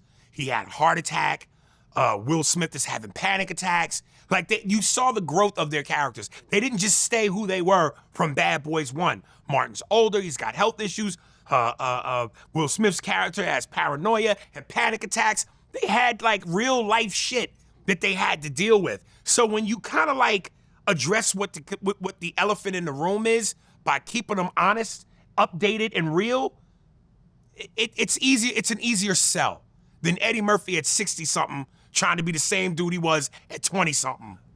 See, the thing for me, though, and I know that Martin Lawrence publicly addressed this, for me, it's very clear, being a Martin Lawrence fan, that something happened health-wise and that he's just not as quick as he used to be. Then what more of a genius thing to do than put it in the movie? And that's what they did. I never watched it. I haven't watched it yet. So that's what makes me not want to watch it, because I feel like it's hard to watch Martin when he's not the fast, quick Martin. That's a disservice to yourself. Okay. It's really good. It's good. Okay. And I don't know why, but for some reason, in the movie, he doesn't come off in the movie like he does when he's off camera. When he's off camera, you go, something's not right. Right, with the whole Martin reunion, remember that? People are like, yo. Yeah, something's not right. And I've even seen him in interviews. Matter of fact, he even addressed it on Ebro. Yeah. When he goes, Marty Ma is all right. There's these rumors that say I'm this, or I had a heart attack, or blah, blah. Marty Ma, okay. But even when he said it, I went, nah, something's not okay. Yeah. But in the movie, it's like he didn't miss a beat. He doesn't miss a beat. Well, they're talking about doing a Martin reboot of Young Martin. With somebody playing a young Yeah, Martin? exactly, yeah. Reboots to me, they're just, come on, man. Let shit age gracefully and die gracefully. Yeah.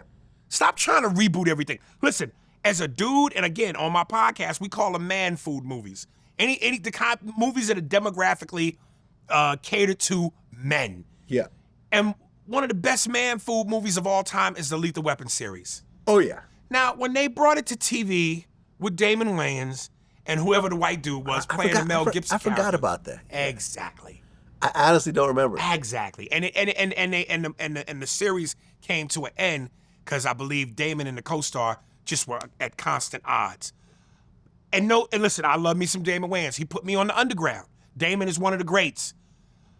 But leave Lethal Weapon to the niggas that do Lethal Weapon. And they're getting too old, and they talking about doing a fifth one. Oh, no, I don't want to see that. I don't want to see that. So when Danny Glover rolls his neck and goes, I'm too old for this shit, you really are now. You really are now. Well, speaking of the Wayans, and I'm actually going to break this little story here for the first time. We reached out to Marlon Wayans about doing an interview. And he had to speak to his person who, coordinates this stuff. Do you know how much they asked for a Marlon Wayans interview? I can't wait to hear it. $40,000 plus 30% of all future revenue. This is the part where I'm going to show a lot of growth, because once upon a time ago, I would have just like a chainsaw went and let my mouth run. And it probably puts me in positions that I shouldn't or don't want to be in. So I'm going to take this moment to grow as a human being and back out of this. Well, I'm not going to back out of it. So basically, and me and him would DM sometimes. I remember I told him his last stand-up was great and everything else like that. And I basically hit him. I was like, my man, I'd rather you say that you just don't fuck with me, rather than give me this stupid ass number like this. Because there's nobody on earth that will pay you $40,000 for an interview, much less 30% on top of that. And he's like, y'all just work it out and everything. And at one point we even got on the phone, because I was basically like, this is a fuck you number. Let me ask you This is a fuck you number. Let me ask you something. Yeah. Here's my question. Had you done it, do you honestly, in your gut and in your head, think that the juice would have been worth the squeeze? And before you answer that, let me say this. Before you answer, if you had somebody AI your voice, Yeah. It was a cartoon of Trump, Yes. and it was somebody imitating Trump. Right. If they said to you $40,000 to actually get Trump, right after the shooting. So much so that when you interview him, he's got the patch on. Yeah. That juice is worth the squeeze, is it not? Yes. Okay. So if you did pay Marlon $40,000, in your mind, Plus 30%. in your mind, in your gut, is that juice worth the squeeze? Absolutely not. Now we could be wrong. Absolutely He could give not. you the interview of the millennium. Listen, but I had I'm a- just saying, do you really go, yo, this right here, Yo, this is listen. some Barbara Walters shit. I had to break it down to him and say, look, if you look at your recent interviews, doing shows like I do, like the Breakfast Club, you get about 300,000 views. That's a few $1,000s in YouTube revenue. There's not a person on earth that will pay you this. In fact, my last Breakfast Club interview that I did got more than twice as many views as his. And when I talked to him, he's like, listen, I was involved in this. I'm like, listen, you have people speak on your behalf. In fact, before we went forward with this negotiation, I said, is this person representing you? And you said yes. I said, this would be the equivalent, Marlon, of me hitting you up and saying, hey, I've got a comedy show. I want you to do a 1-hour set. I'll pay you $100. And I want a piece of your future shows as well. Listen, man, after the Shannon Sharpe interview with Cat Williams, if Cat were to say to people, I want what you just said, Yes. 40,000 and Yeah. 30%. Cat Williams is 40,000. Marlon Wayans is not Cat Williams. But the proof would have been in the pudding. How he set the internet ablaze. Yes. How Club Shay Shay did the biggest numbers ever. Right. So you can't argue that if the guy goes, I want 40 grand plus whatever, well, look what he just did. Yes. So you take that gamble, hoping that lightning strikes twice. Listen. It may not, but you take that gamble. It won't. Because here's the thing, right? At the end of the day, and this is why I went so hard and people are calling me a hater, but Shannon Sharpe was basically on his show saying he made more money with the Cat Williams interview than any year in the NFL.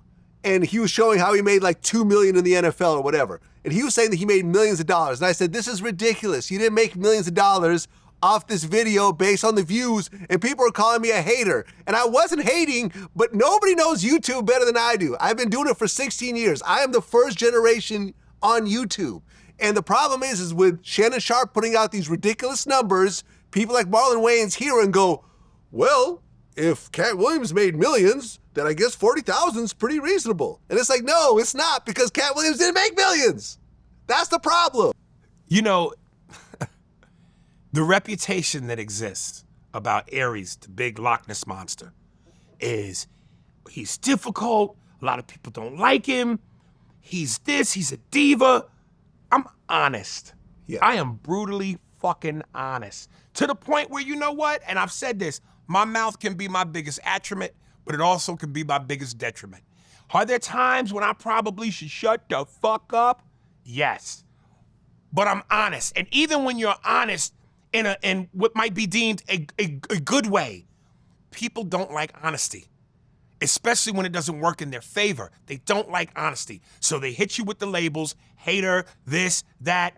And it's like, for all the shit that people say about me that don't know me half the time, when I go to a comedy club, my ritual is to have my headphones in, not because I'm trying to be a dick or arrogant or aloof because I think I'm the hottest guy in the room. It's game time. I'm like the Bulls. What time is it? Game time. Ooh, I'm getting my focus on. I'm scouring the room. I'm picking out who the potential motherfuckers might be I gotta fuck with, because this person's over here is too drunk, or this fat bitch got on this wrong outfit. It's what I do. I don't like being in the green room because I feel like a hamster in a cage. I wanna be out. I wanna be accessible. I want people to see me, see them. That brings the guard down a little bit. There's a little bit of a cool factor when people go, yo, this motherfucker's just mingling with us. When I deal with the staff, unless you're an asshole or you disrespect me, yo, I'm super nice, I'm courteous, I'm very low maintenance, I don't want anything. But then I go and I hear these stories. Yo, Shawn Wayans, you can't look at him. He wears shades in the club. You can't talk to him directly. If you make eye contact, you get in trouble. And I go, nigga, your talent doesn't match your arrogance. Like, for you to be that arrogant, you gotta be super talented. And even then, there's never a reason to be that. You should always be as humble as you can be, as gracious as you can be, and as nice as you could be to anybody and everybody, whether it's the manager of the club, whether it's a Fortune 500 CEO motherfucker at your show, or whether it's the janitor in the bathroom. There's never a reason to be a dick. So, but if you're going to be a dick, you gotta be Dave Chappelle, man. Yeah. You gotta be Eddie Murphy. Yeah. You gotta be the upper echelon of bad motherfucker. And I'm not even saying it's right then, but you can't be Sean Wayans, nigga's level of talent and be that arrogant, nigga. Let me reverse that, because I'm actually saying that wrong. It matters. Your arrogance doesn't match your talent. So that's what it is. Yeah. What I found was, when you look at people's success level, a lot of times it's matched with their off-camera personality and their level of graciousness. I watched Snoop Dogg for an hour take pictures with fans at his movie premiere. Just sit there. Whoever wanted a picture, just sit there. Nelly was one of the most nicest people I've ever met off camera. His publicist kept trying to end the interview. He said, no, we're going to keep going. We're going to keep going. No, whatever. Right. Tell him to wait. For example, Affion Crockett. I've done 2 interviews with him. The first interview, he's known for impressions. Nah, I don't feel like doing impressions right now. Okay, cool. We did the second interview. I had to do it remotely. Now, how come you're not here? I thought I was going to be here. Okay. We did the interview. It comes out. Man, why are you chopping up the interview? I don't like my interviews chopped up like that. This is what we do. Do I feel like Affion Crockett is talented? Yes. But I feel like these moments that I've had with him off camera has probably limited his career. And when we run into each other, we kind of don't really talk because there's this level of sort of this weird uncomfortability. We've run into each other multiple times and we just don't talk to each other. And I feel like if people like Affion were just a lot cooler in their job, they would get farther in their career. And I'm sure Affion's going to read this and get mad or whatever. This is not an insult, Affion. I think you're actually talented. If you're a cooler dude in general, you would have probably had more opportunities. Kevin Hart, I think, is the perfect example of this. Kevin, is Kevin my favorite comedian? No. But he plays the goddamn game, baby. Man, he gets all the work. He's doing the damn Olympics right now. And let's be clear. He did a Tom Brady roast. Let's be clear. Kevin is so fucking funny. He is supremely talented. Supremely. One of my favorite moments is when he does the thing on his show that looks like it's in a wine cellar. And his interview is like, well, it's at his house. Oh. Yeah. Use the fuck out of me. All right. But Don Cheadle, he goes, man, I'm 56. Kevin goes, damn. And there's an awkward pause, and Kevin goes, I'm sorry. Like, Kevin knows how to pop. Yeah. The dude is supremely talented. Again, stand-up wise, not necessarily my cup of tea. Right. But you get why he is where he is. You get why he's the movie star that he is. Because, like Dave Chappelle said it on one of his specials, he goes, this nigga does everything right. He does everything right. Yeah. Personable, smiles, plays the game, not an asshole ounce in him. He's lovable, he's funny, he's everything. I get it. And when I say this, I am not trying to be disrespectful or trying to be, slight the man, but like my style of comedy, my energy, my flavor is like Hennessy that just came out of an oven. I'm gonna burn your throat all the way down. Kevin is like a nice, chilled Capri Sun in the summer. Who the fuck don't enjoy a good Capri Sun? Capri Sun. Everybody loves Everyone Capri does. Sun. And if you had to choose between slicing it open and pouring it in a glass and drinking it, or putting a straw in it, the pouch is what you live for. The pouch. You got to put the straw in. You got to put the straw in the pouch. I was at Boosie's house. And I'm like, you got some drinks? Like, all I got is Capri Sun. I'm like, hell yeah, I want a Capri Sun. Goddamn right. Give me that Who Capri don't Sun. want Kevin? He's a Capri Sun, nigga. He's a Capri Sun. I'm Hennessy out the oven. Drink this. And I mean that in the most loving, humorous way possible. Well, Diddy. They're saying that there is actually an indictment coming. It's quite a mess right now. It's quite a mess. Do you think deservedly so? Well, that tape was horrible. That video, I feel whatever support he had when that video came out evaporated. Because look, I have dealt with women who are physically abusive, right? I've had that in my life. But I've never punched a woman. I've never, like, you know, beat a woman up or anything else like that. Now, when I saw Have that you ever tape, motioned it? what's that? Motioned it? No. You've never? No, I don't do that. I don't do that. I think it's okay to motion it, just don't follow through. Nah. It helps you get that anger out. Nah. Because, you know. My man, look at the black man. You're laughing. You should be able to motion it. If your girl piss you off, like, and you want to put her head through the wall, don't do it. But, and then you're done. Then you're done. You're done. Okay. When I saw that video, I said, regardless of what happened before that video started playing, Diddy was in no threat of his life. She was trying to get away. The fact that he pursued her with a towel on. with a towel on, just a towel in a on. hotel. And you know what I heard is you know, because I know someone that used to work for him. Diddy, like at the Intercontinental where that happened, he would rent out the whole floor. Because if you looked, it didn't seem like he was very worried about any other guests opening their door. Well, then why you have the towel on? Nigga, run out naked. Just be swinging around, huh? Diddy, swing Diddy dick. You know what I'm saying? Pause. Yeah, man. Regardless of what happened, that Oh, he led had up the to towel it. because of the cameras, though. Yeah, cameras. Okay. Yeah, exactly. Right. He bought that tape for like $50,000. I heard. Really? Well, that's what it said in the lawsuit. I went through that lawsuit very carefully because I interviewed Roger Bonds, who was the head of security for like 10 years. And you know, listen, Diddy beat up a lot of women. Really? A lot of women. Kim Porter, he broke her nose and flew in a plastic surgeon. And there's pictures of her with like the bandage over her nose. Wow. And you know, and although Roger Bonds wasn't on the yacht where it happened, he was waiting for him to pick him up and saw the damage that had happened. You know, he beat up his chef, like his chef, his female personal chef. He threw her out like Fresh Prince of Bel-Air. Yeah, I heard her talking about it. Damn. He beat up one of his assistants. Like, there's a lot. There's a lot. And when I saw that tape, I said there was no reason for him to have done that. If she was getting away, I don't care if she stole his money, if maybe she scratched him or whatever else. If she's leaving, he could have let her go. But instead, he threw her on the ground. I think he kicked her or something. Dragged her. There's a video of him throwing vases at her, like. Throwing what? Oh, vases? Like a vase, yeah. Oh. And I think once that came out, I think it was a wrap. I think whatever support he had at that moment disappeared.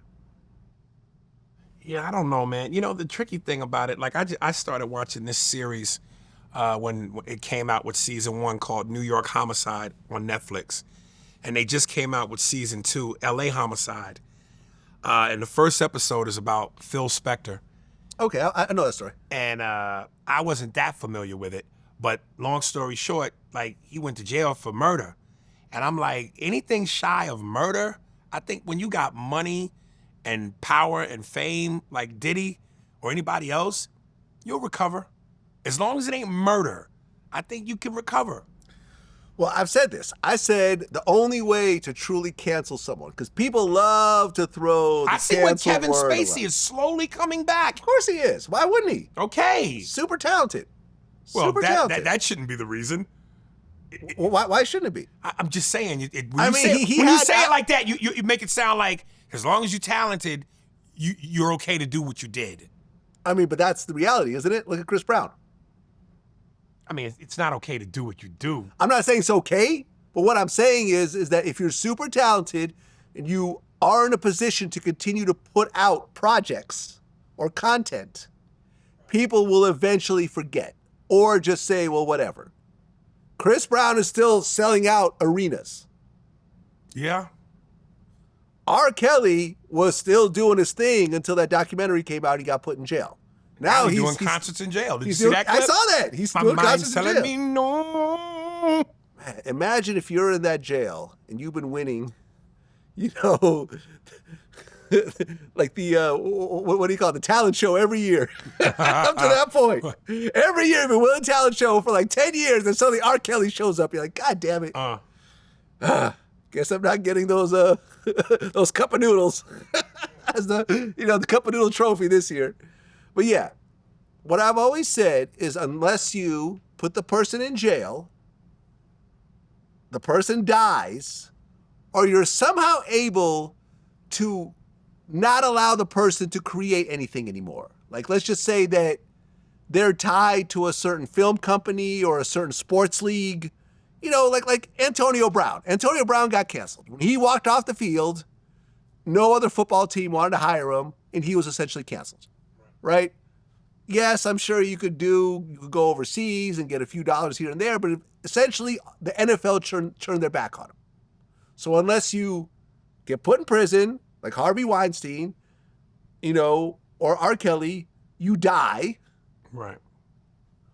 Or you're just unable. And these days, with independent media and whatever else, people can put out stuff themselves without labels or movie companies or whatever else.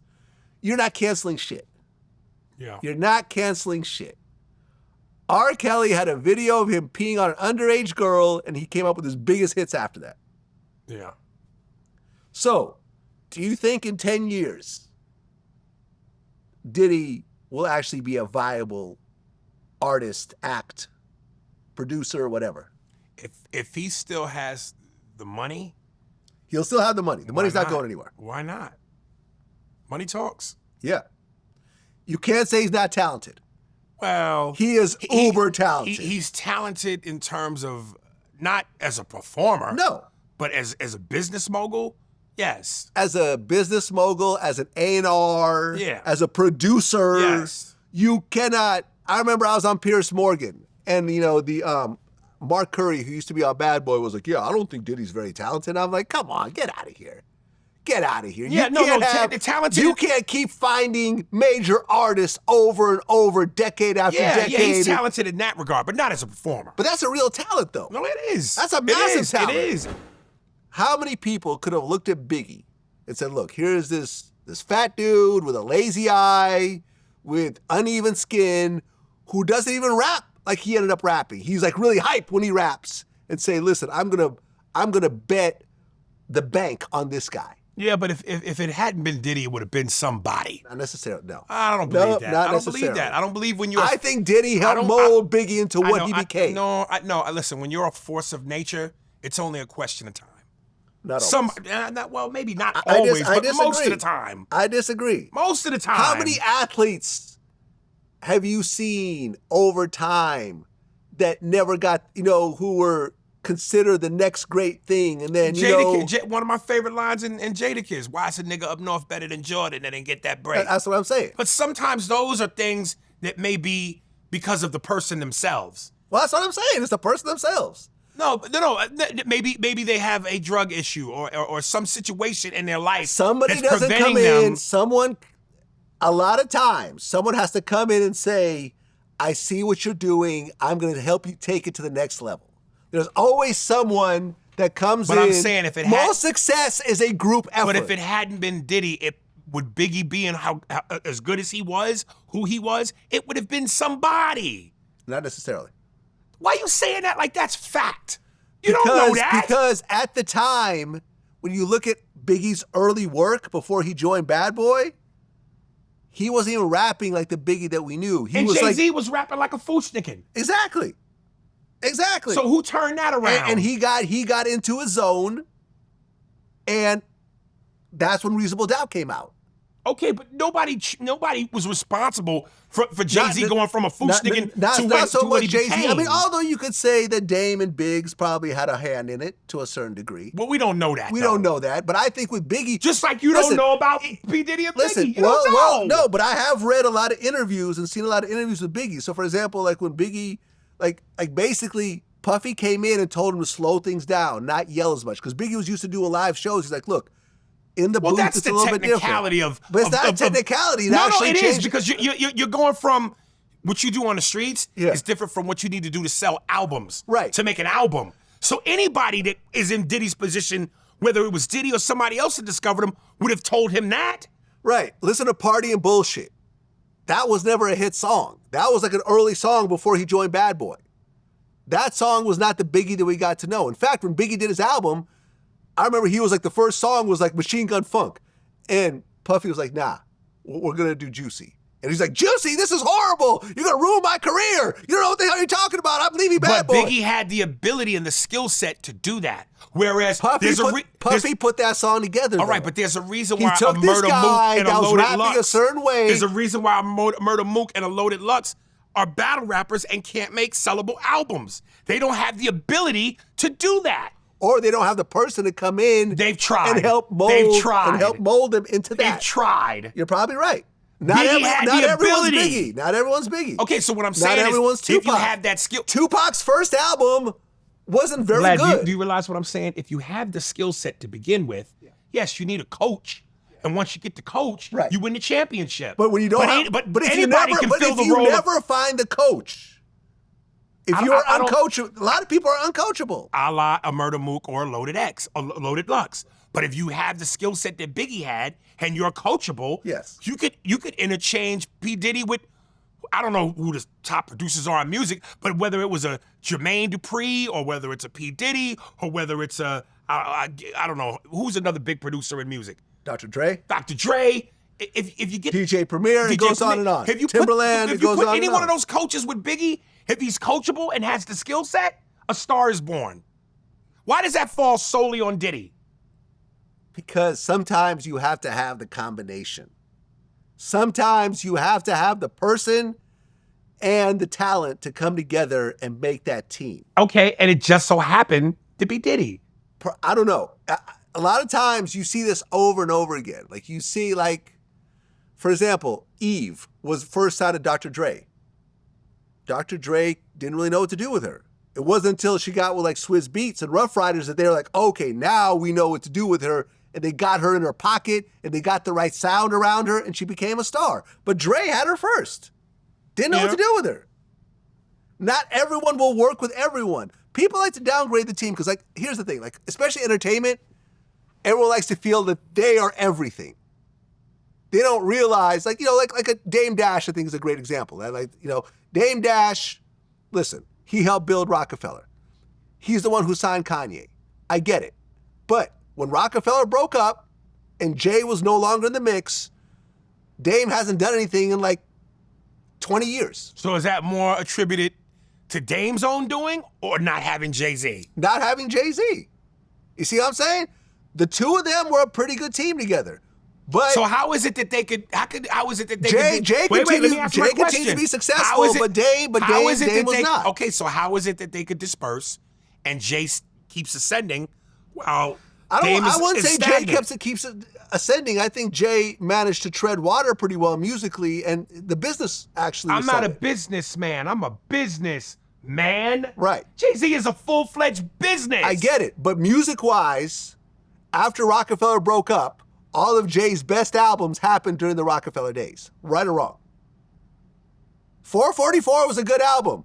It wasn't Reasonable Doubt. It wasn't Blueprint 2. It wasn't like Hard Knock Life. Like but it ain't like the two of them broke up and they're both at the same place. They broke up and Dame's here and Jay-Z is here. Yeah, but being here where Dame was still a very enviable position. He had a lot of clout. I'm just saying. He had a lot of respect. He had money at the time. I'm just saying. Ultimately, he wasn't able to pull it off by himself. Okay, so exactly. Right? So I'm just saying in terms of once the breakup happened, what do you attribute to the higher and the greater success? Jay-Z. I would say it's Jay-Z. He's the golden goose. I think Jay-Z is an interesting case because I think Jay is one of those people I think would have done well regardless of where he went. I think Jay has an intelligence level and a skill level. That's what I'm saying about Biggie. Like I think whether it's Diddy or whoever, Biggie would adapt. You know, you could say the same thing about Tupac, but once again, I don't know if Tupac got dropped by his label after that first album, because that first album didn't do very well. Like Brenda's Got a Baby was pretty cool. You know, was a great record, but like the singles really like Trapped and stuff like that didn't do well. It just so happened that Jimmy Iovine believed in him as an artist and kept giving him more chances. And slowly he started to improve. Like, you know, his first hit song was I Get Around. But sometimes artists don't get that second chance. And then they go back to working their day jobs. Let me tell you, here's a great example. Great example. I just interviewed Ben Baller, right? Ben Baller was around during the early Aftermath days. Do you remember the 2001 album? It's about Chronic? Yeah, the Yeah. Chronic 2001. Do you remember the rapper Hitman? No. That album was kind of built around Hitman. He had the only solo song, and he was on pretty much every song. He signed the worst deal possible, where he basically got nothing. He didn't end up signing to Aftermath. There was like some, they couldn't figure out a deal. 2001 became one of the biggest selling hip hop albums of all time. Hitman is working at Guitar Center right now. He had Dr. Dre. Dr. Dre was pretty more focused on him than Eminem at the time.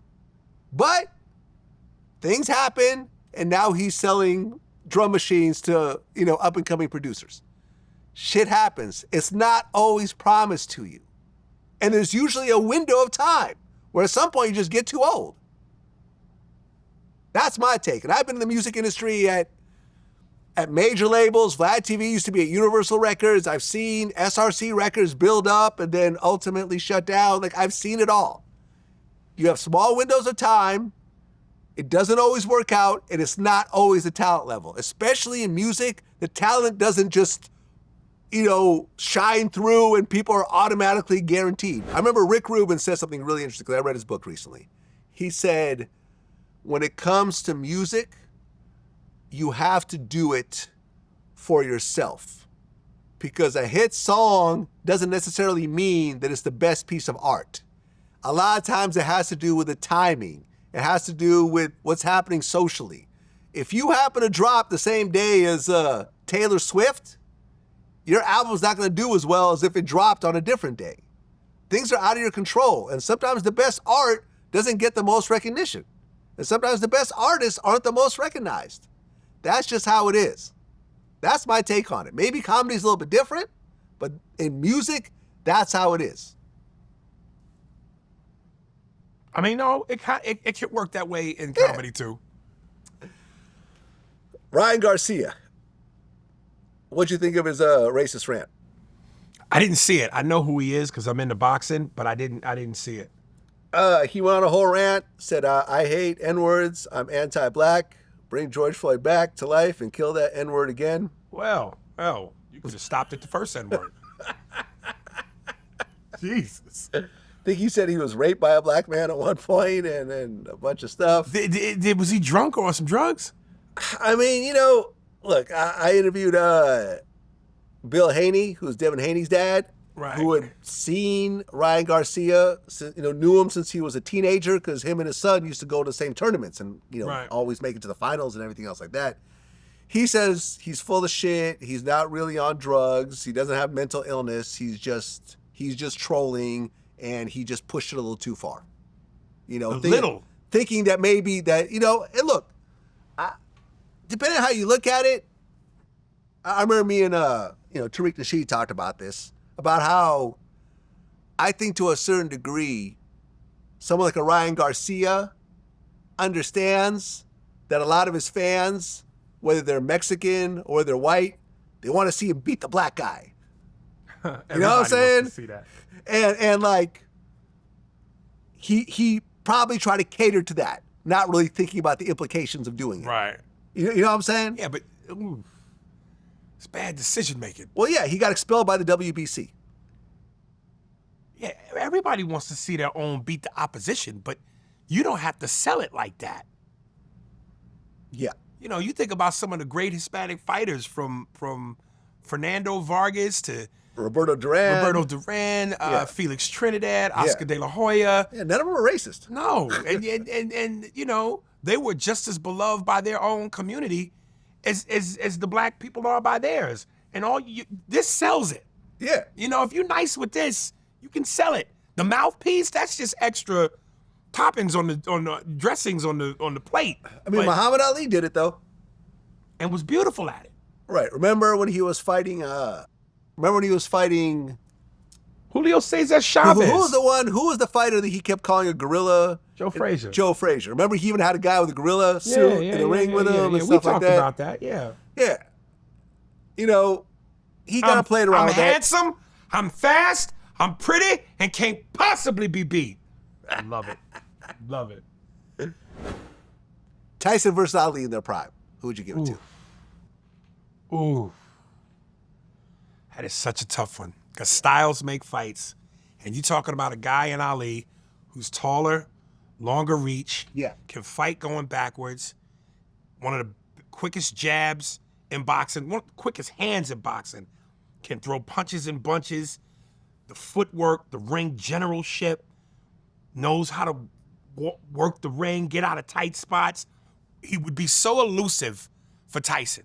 But then you're talking about a guy in Tyson who could box and brawl. What happens when he gets up close? Yeah. Back then when Mike Tyson had the peekaboo, the head movement, the slipping, the dipping. Joe Frazier if Joe Frazier was a half a version of Tyson. Only difference is Tyson was quicker, footwork, hand speed wise.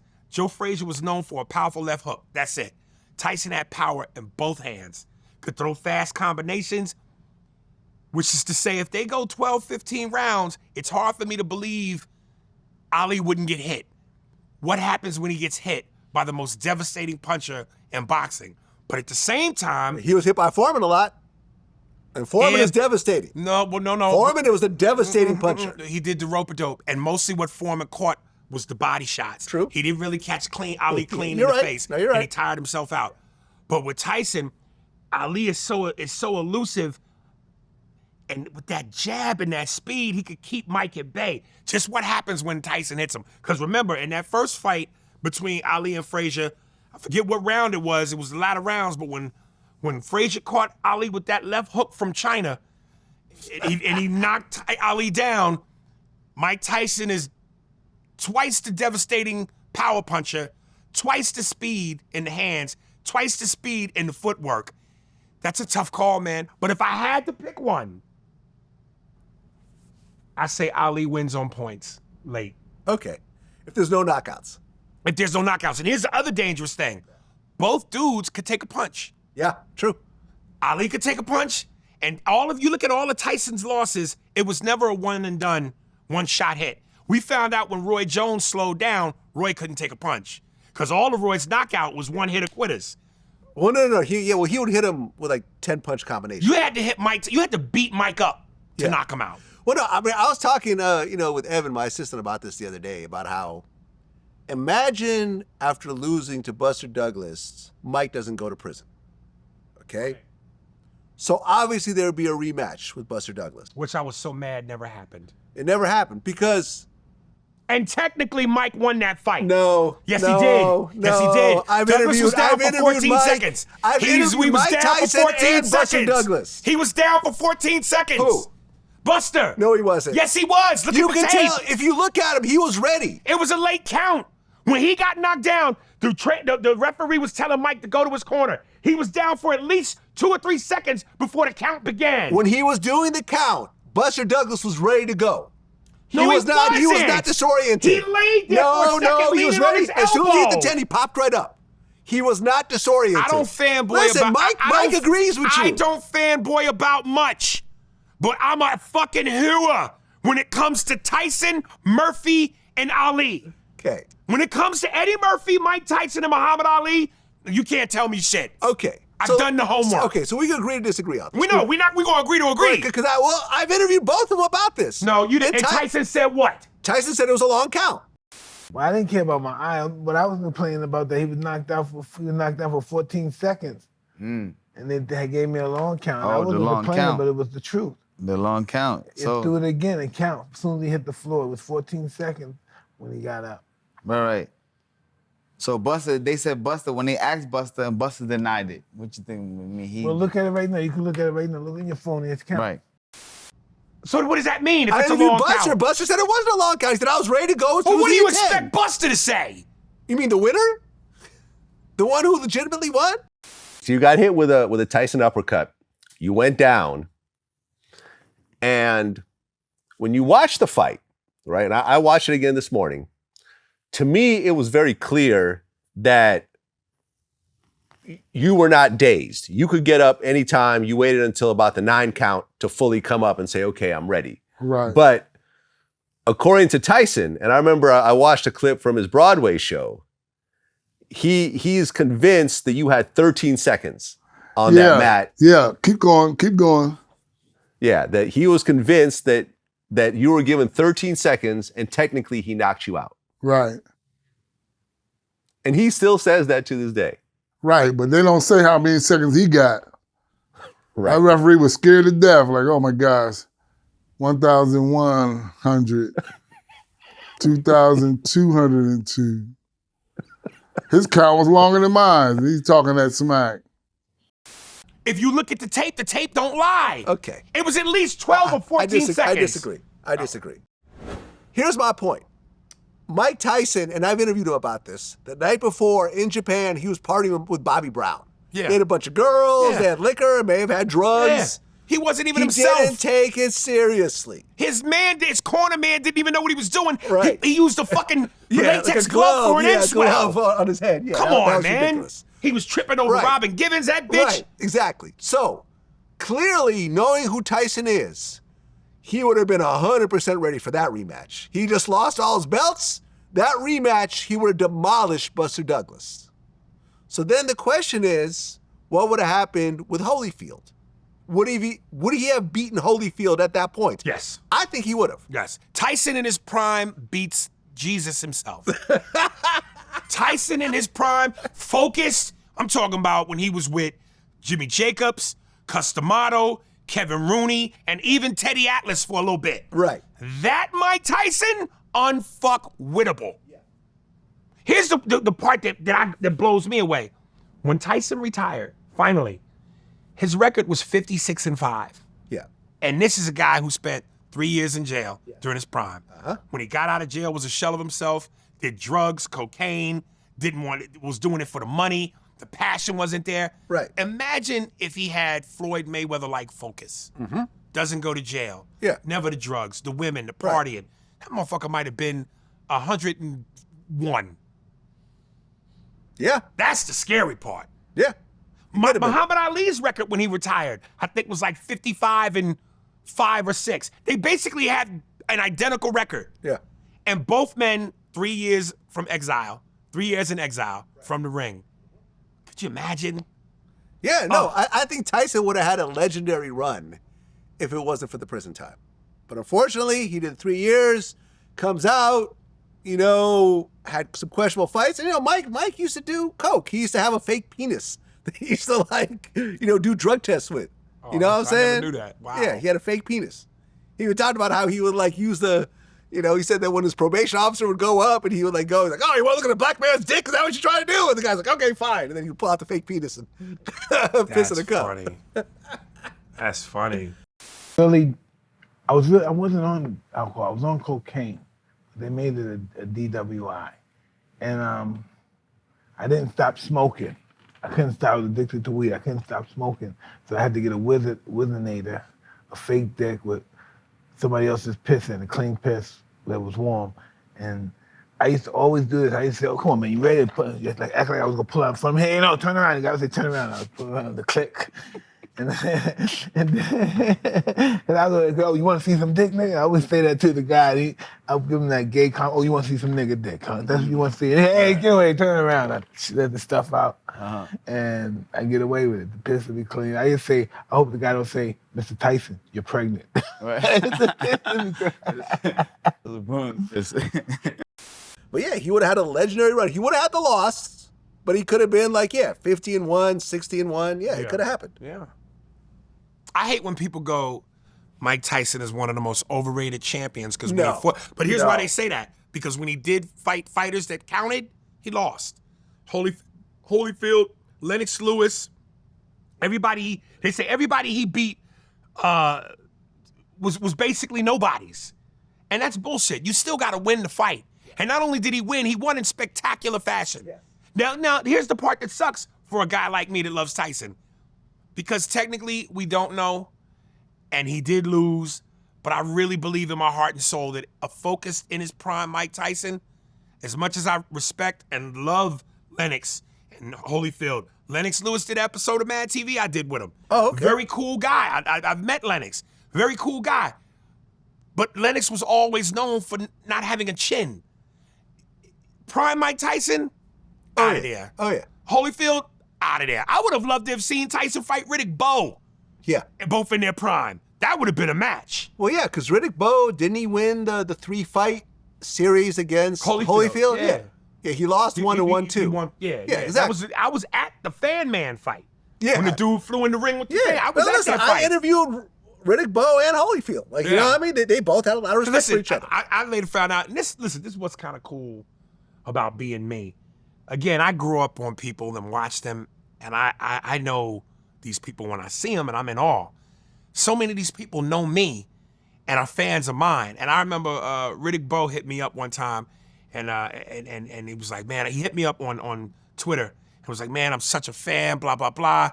And then I ran into him for the first time in Vegas. Now, you know, I read his tweet, but talking to him is different. Yeah. And my man, you find a motherfucker that never do that shit. I love him, but that's how he sound now. And I joke with him. I give him shit. I was recently at the Tampa Improv, and he came in and sat down, and I fucked with him, and he tried to heckle me, and he yelled out, man, my motherfucking name Nunya. I said, Nunya? None your business. I said, nigga, you just hit me with a preschool joke, nigga. But he's a sweet dude, man. Oh, yeah. Yeah. Well, you talked about UK rappers a while back on my interview. I love it. I caught so much traction in a good way. Yes. And someone actually took part of our interview and made a song out of it. And you know what's crazy? Even though I adamantly disagree, the comments was, yo, that shit's a real banger. You created a song on accident on some playful shit, and that shit really bangs. No, it don't. No, it don't. But they're like, yo, in the UK, yo, that's fire. And we'll go ahead and play a little clip from that right now. Because I think it was actually well done. And the thing is, I liked how they kind of superimposed, like, you know, your body from the interview with like the dudes in the background. So it looks like some of these UK like because rap they videos. don't have guns, they do this shit. Right. When they call me the bop bop bop, when they call me the bop bop, we go M for M for M. Fuck out of here with that, man.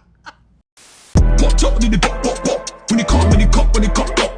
Then the girl get the phone bop bop. When they call me the cop, when they cop bop.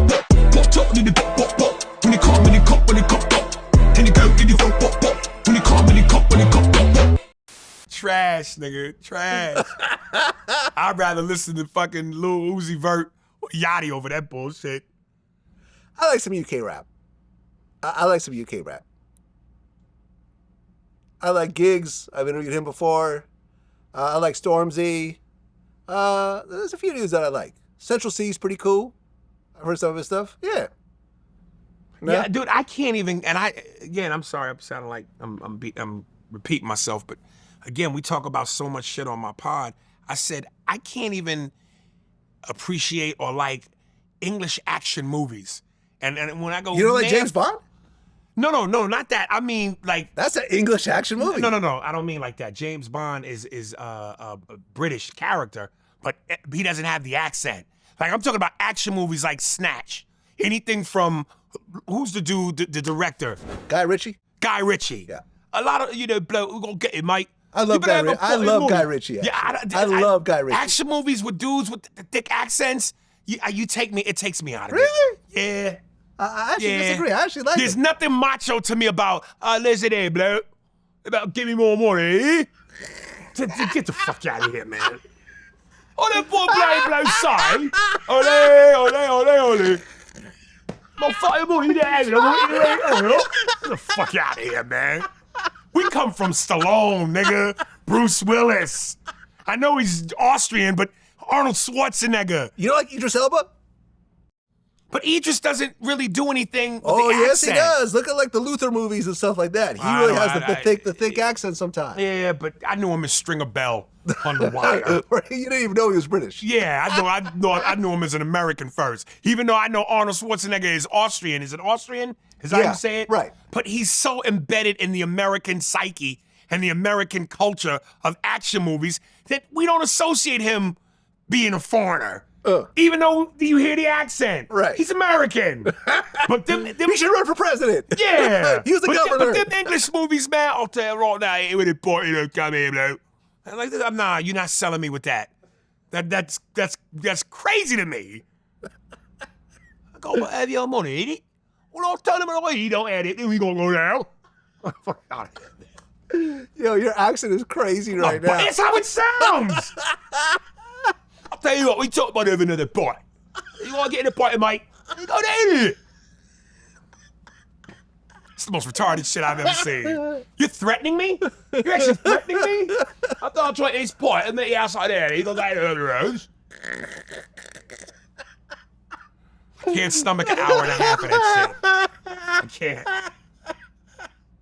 Well, one of my members, by the way, everyone should sign up for a VladTV YouTube membership. You get the videos early on day one, ad-free, uncensored, sometimes a month early. One of my members, Lamar Sims, 7681, wants to know why you never do any shows in Atlanta. Listen, man, big shout out to my Southern brothers and sisters. I got love for the South. I respect my Southern brothers and sisters. Very nice people. That Southern hospitality thing is very true. Some of the best down-home soul food come out the South. Big shout out to the Gentlemen's Club in Atlanta. To me, the best strip club ever. I love the black women's booties built like horses. You know what I mean? They got horse ass and thighs. I love it. Comedically, it's not, I don't feel good in the South. You know, I play chess. I don't play Hungry Hippos. They're a little bit, they're a step behind, man. You know what I mean? I'm New York, I'm from New York City. I'm Rick Gibson. How much it costs to turn when the white only pass and the nigga pass? Let's talk turkey. Like I'm a city boy. I'm fast paced. I'm you know what I mean? My tempo is up there. The South is, you know, it's slow, man. It's slow. You know, I just, that tempo for me is, I feel like I don't translate. And I have a lot of Southern niggas that be like, hey man, I fucks with you, man. I fucks with you, man. You know, they fucks with me hard. But, you know, when I'm performing, a lot of my shit is highbrow and witty, and you gotta think a little bit. And I'm not good at Waffle House comedy. You know, I serve filet mignons, man. And every now and then, yeah, I give you some fast food, but some of my shit is filet mignon, man. So you would rather do a show for less money knowing that you have a great crowd than a show for more money knowing that it may not be a great crowd? I just won't do the show. Just at all? Just at all. Huh, okay.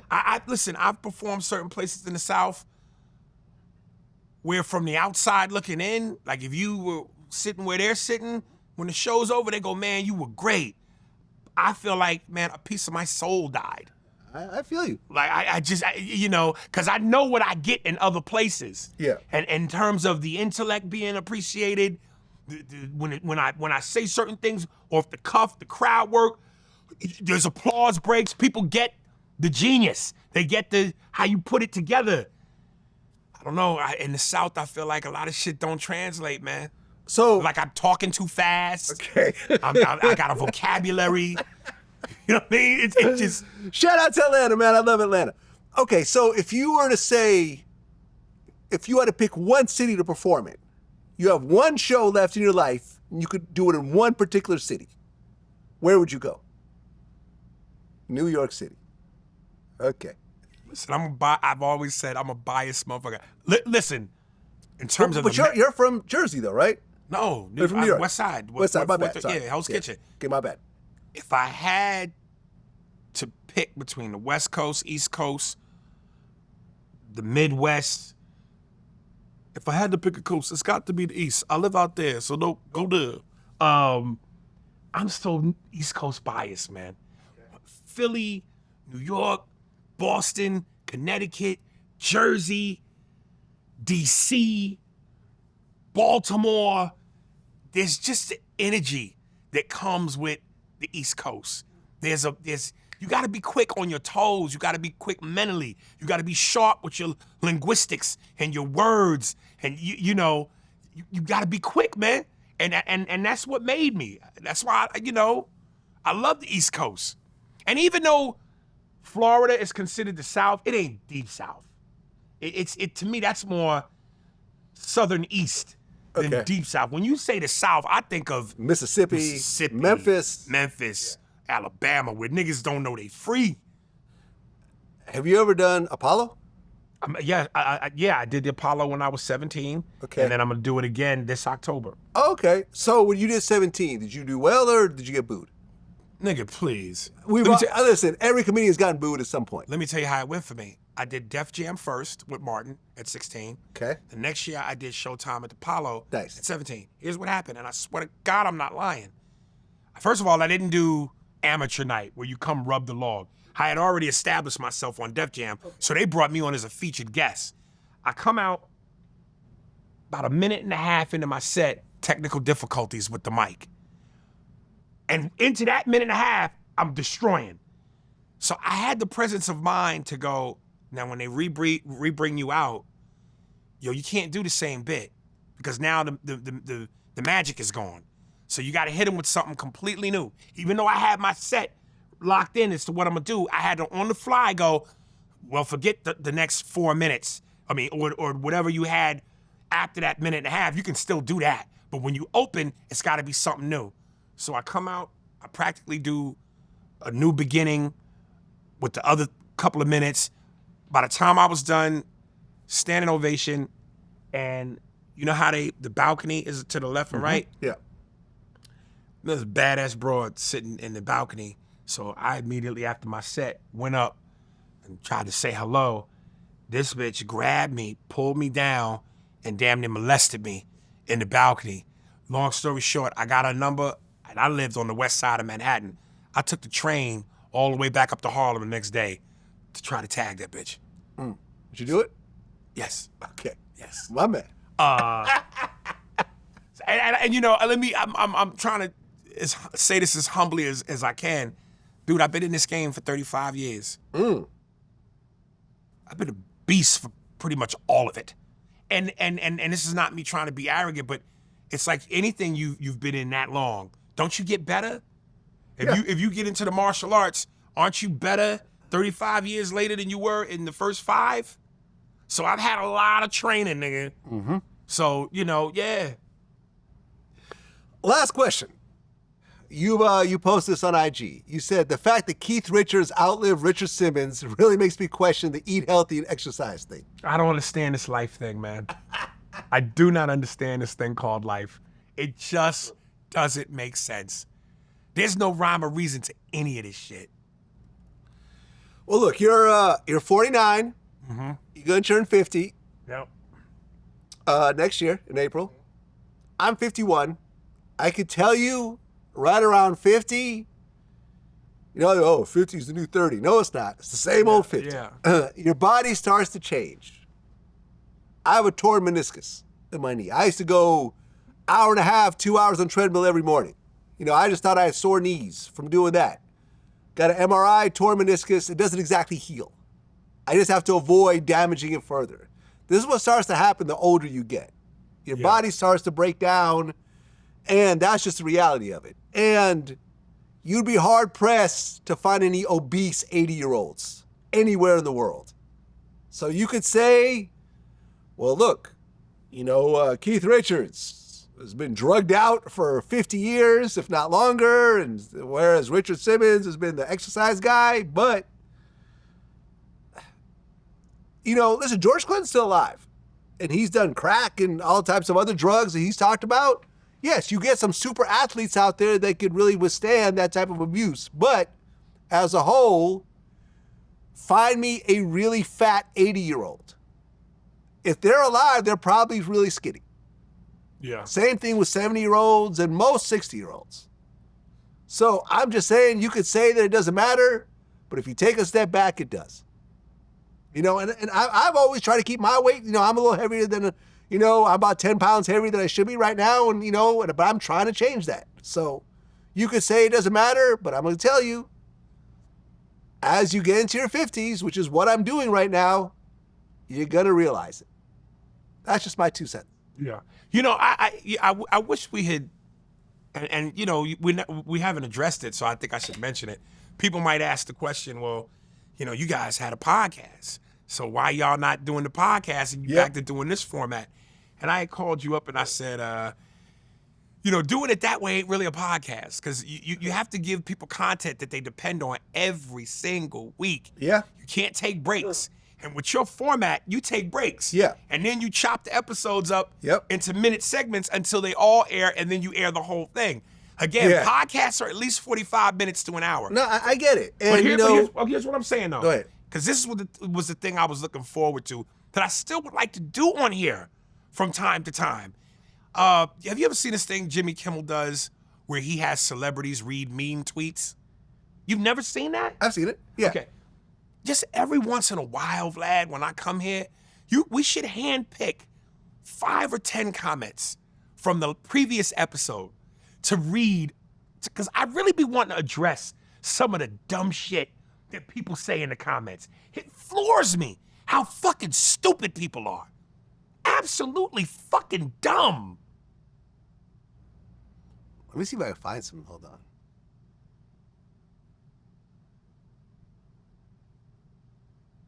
Like one of the things that people will say is, "Wow, Aries, you on Vlad so much, you must be desperate for money." And I want to go, yo, you realize that the amount of money that Vlad pays me for doing a fucking 2-hour interview, you know how long you would have to work at your job to get that for the month? Like, you regular human being? Mm-hmm. That is the dumbest shit I ever heard. So I could either stay at home on a Tuesday and do nothing or play PlayStation, or I could go, let me take 2 hours out of my 24 to go make 4 fucking figures. Look. For 2 hours. I did a podcast not too long ago. I'm not going to say who it is because I don't like putting people on blast. But I was paid 3 times as much as my biggest DJ show, which I had to travel to Australia to do. By going into someone's studio and talking for a couple hours. 3 times as much as the height of my DJ career. So, you know, shout out to everyone who's making money doing podcasts. I feel like we were the first platform to start paying guests. And a lot of people, like literally I've had other like platforms say that, Vlad, you fucked up the game by doing that. Now everyone wants money. And it's true. If everyone wants money, that's cool. Now, Marlon Wayans asking for $40,000 plus 30% is just fucking ridiculous. But based on views and everything, I pay people fairly. If I can make 2x, revenue, I'll pay you X. And we both walk away with a profit. Again, it's not like, hey, I'm going. Well, no one has to do it. I'm going on a movie set for 12 hours. Yeah. It's 2 hours out of my day. Yeah. To walk out of here with what an ordinary person would have to slave to make. Yeah. Like, ordinary people say the dumbest shit. It's amazing to me. Look, and the thing is, oh, you motherfucker. So you got a podcast, and back early in the day, I would always, whatever I would post on Instagram, I would always end it with, DM me for the link to the Spears and Steinberg podcast. And people go, man, you always pumping your podcast. Why you always pumping your podcast? That shit is lame. Making money? When did that become lame? What part of the game is this? To have more than, have several different avenues of income coming in. What part of the game is this that's lame? I love 50's quote. If you don't figure out how to make money in your sleep, you will work till you die. Exactly. You know what I'm saying? So if I got 3 or 4 avenues, revenue streams where I can sleep and make money while I'm asleep, well then I'm not doing what you're doing, which is you gotta clock in, you gotta listen to a boss, you gotta be told when you can go to lunch, when you gotta be back, maybe take a bathroom break. You got a boss. You got somebody that tells you what to do. I'm snoring and getting slob on my pillow, and I'm making money on a podcast that makes money while I sleep. I don't understand that goofy shit. You getting slammed for making money while you sleep? Look, Tupac said, there's 10 rules to the game, but I'll share with you too. No, people gonna hate you for whatever you do. Kind of changed the lyrics a little bit. But no matter what you do, they will hate you for it. I interview black people, they say, oh, all you do is interview black people. I had a white dude, the man with 1,000 kids. Oh, I guess you've run out of black people to interview.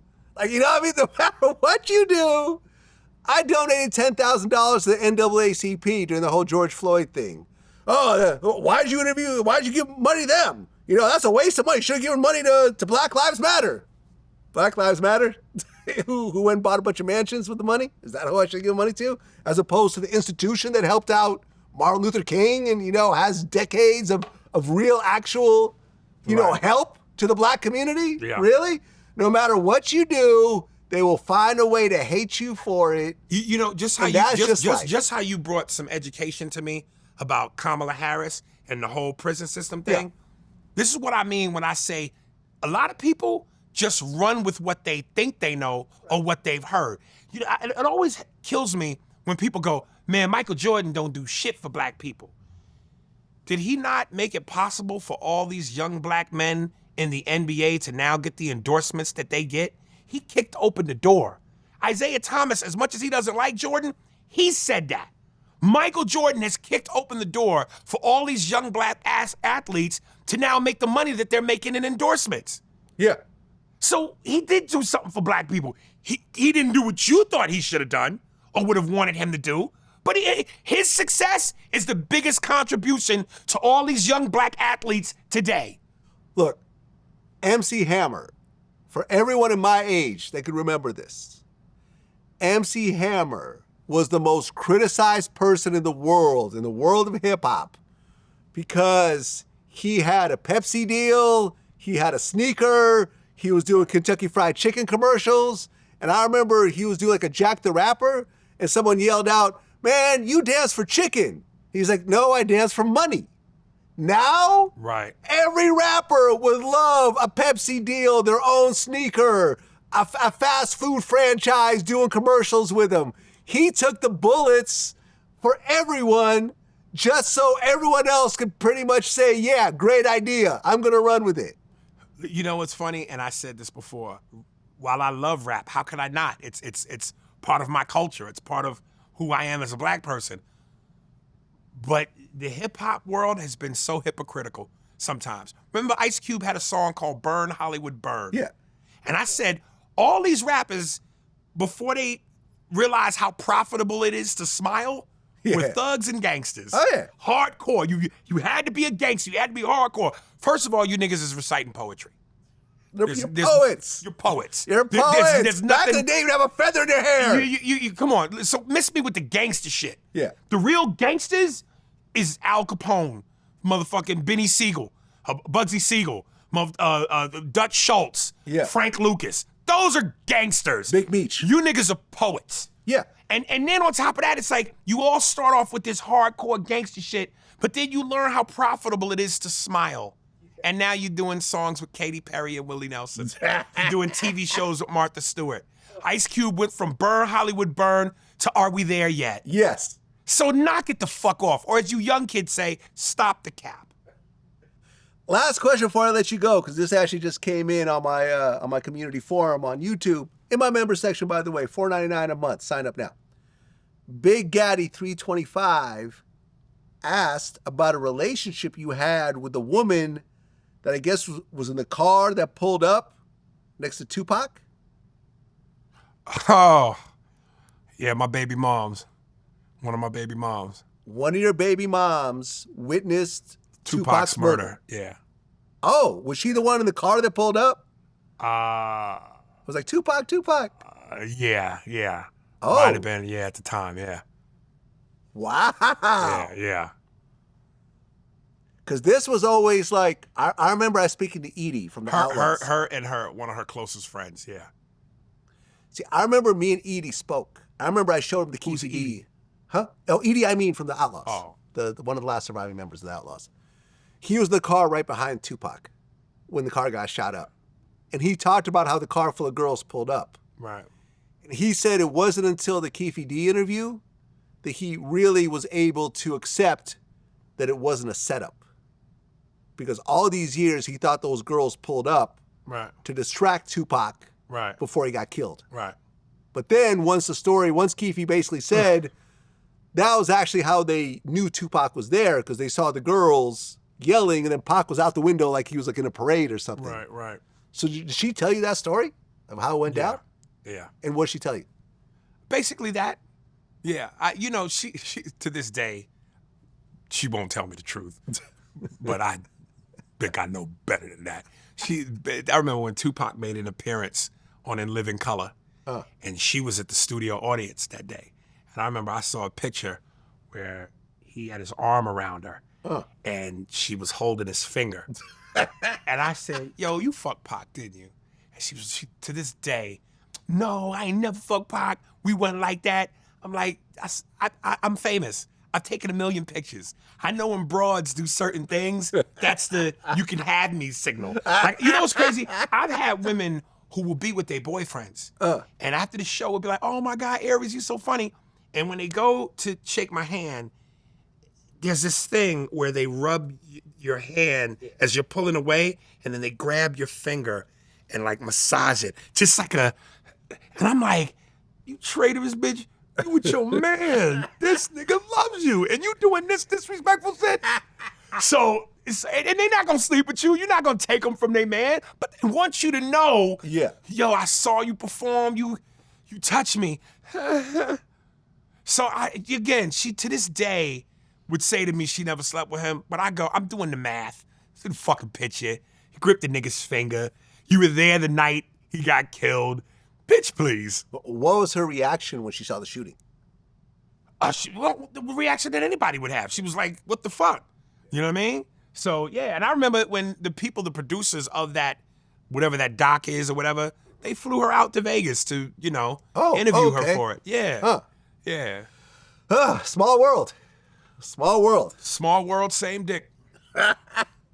So what it is, Aries Spears, man, always a pleasure. Your podcast one more time. Spears and Steinberg, available on all streaming platforms. Go to my YouTube channel, Spearsberg Pod. Hit like and subscribe. Also, hit me up in Instagram. I'll send you the links. Start from the beginning. Go in order. It matters comedically, contextually, callbacks, characters, jokes. Get it in, baby. Spears and Steinberg. That's what it is. Peace.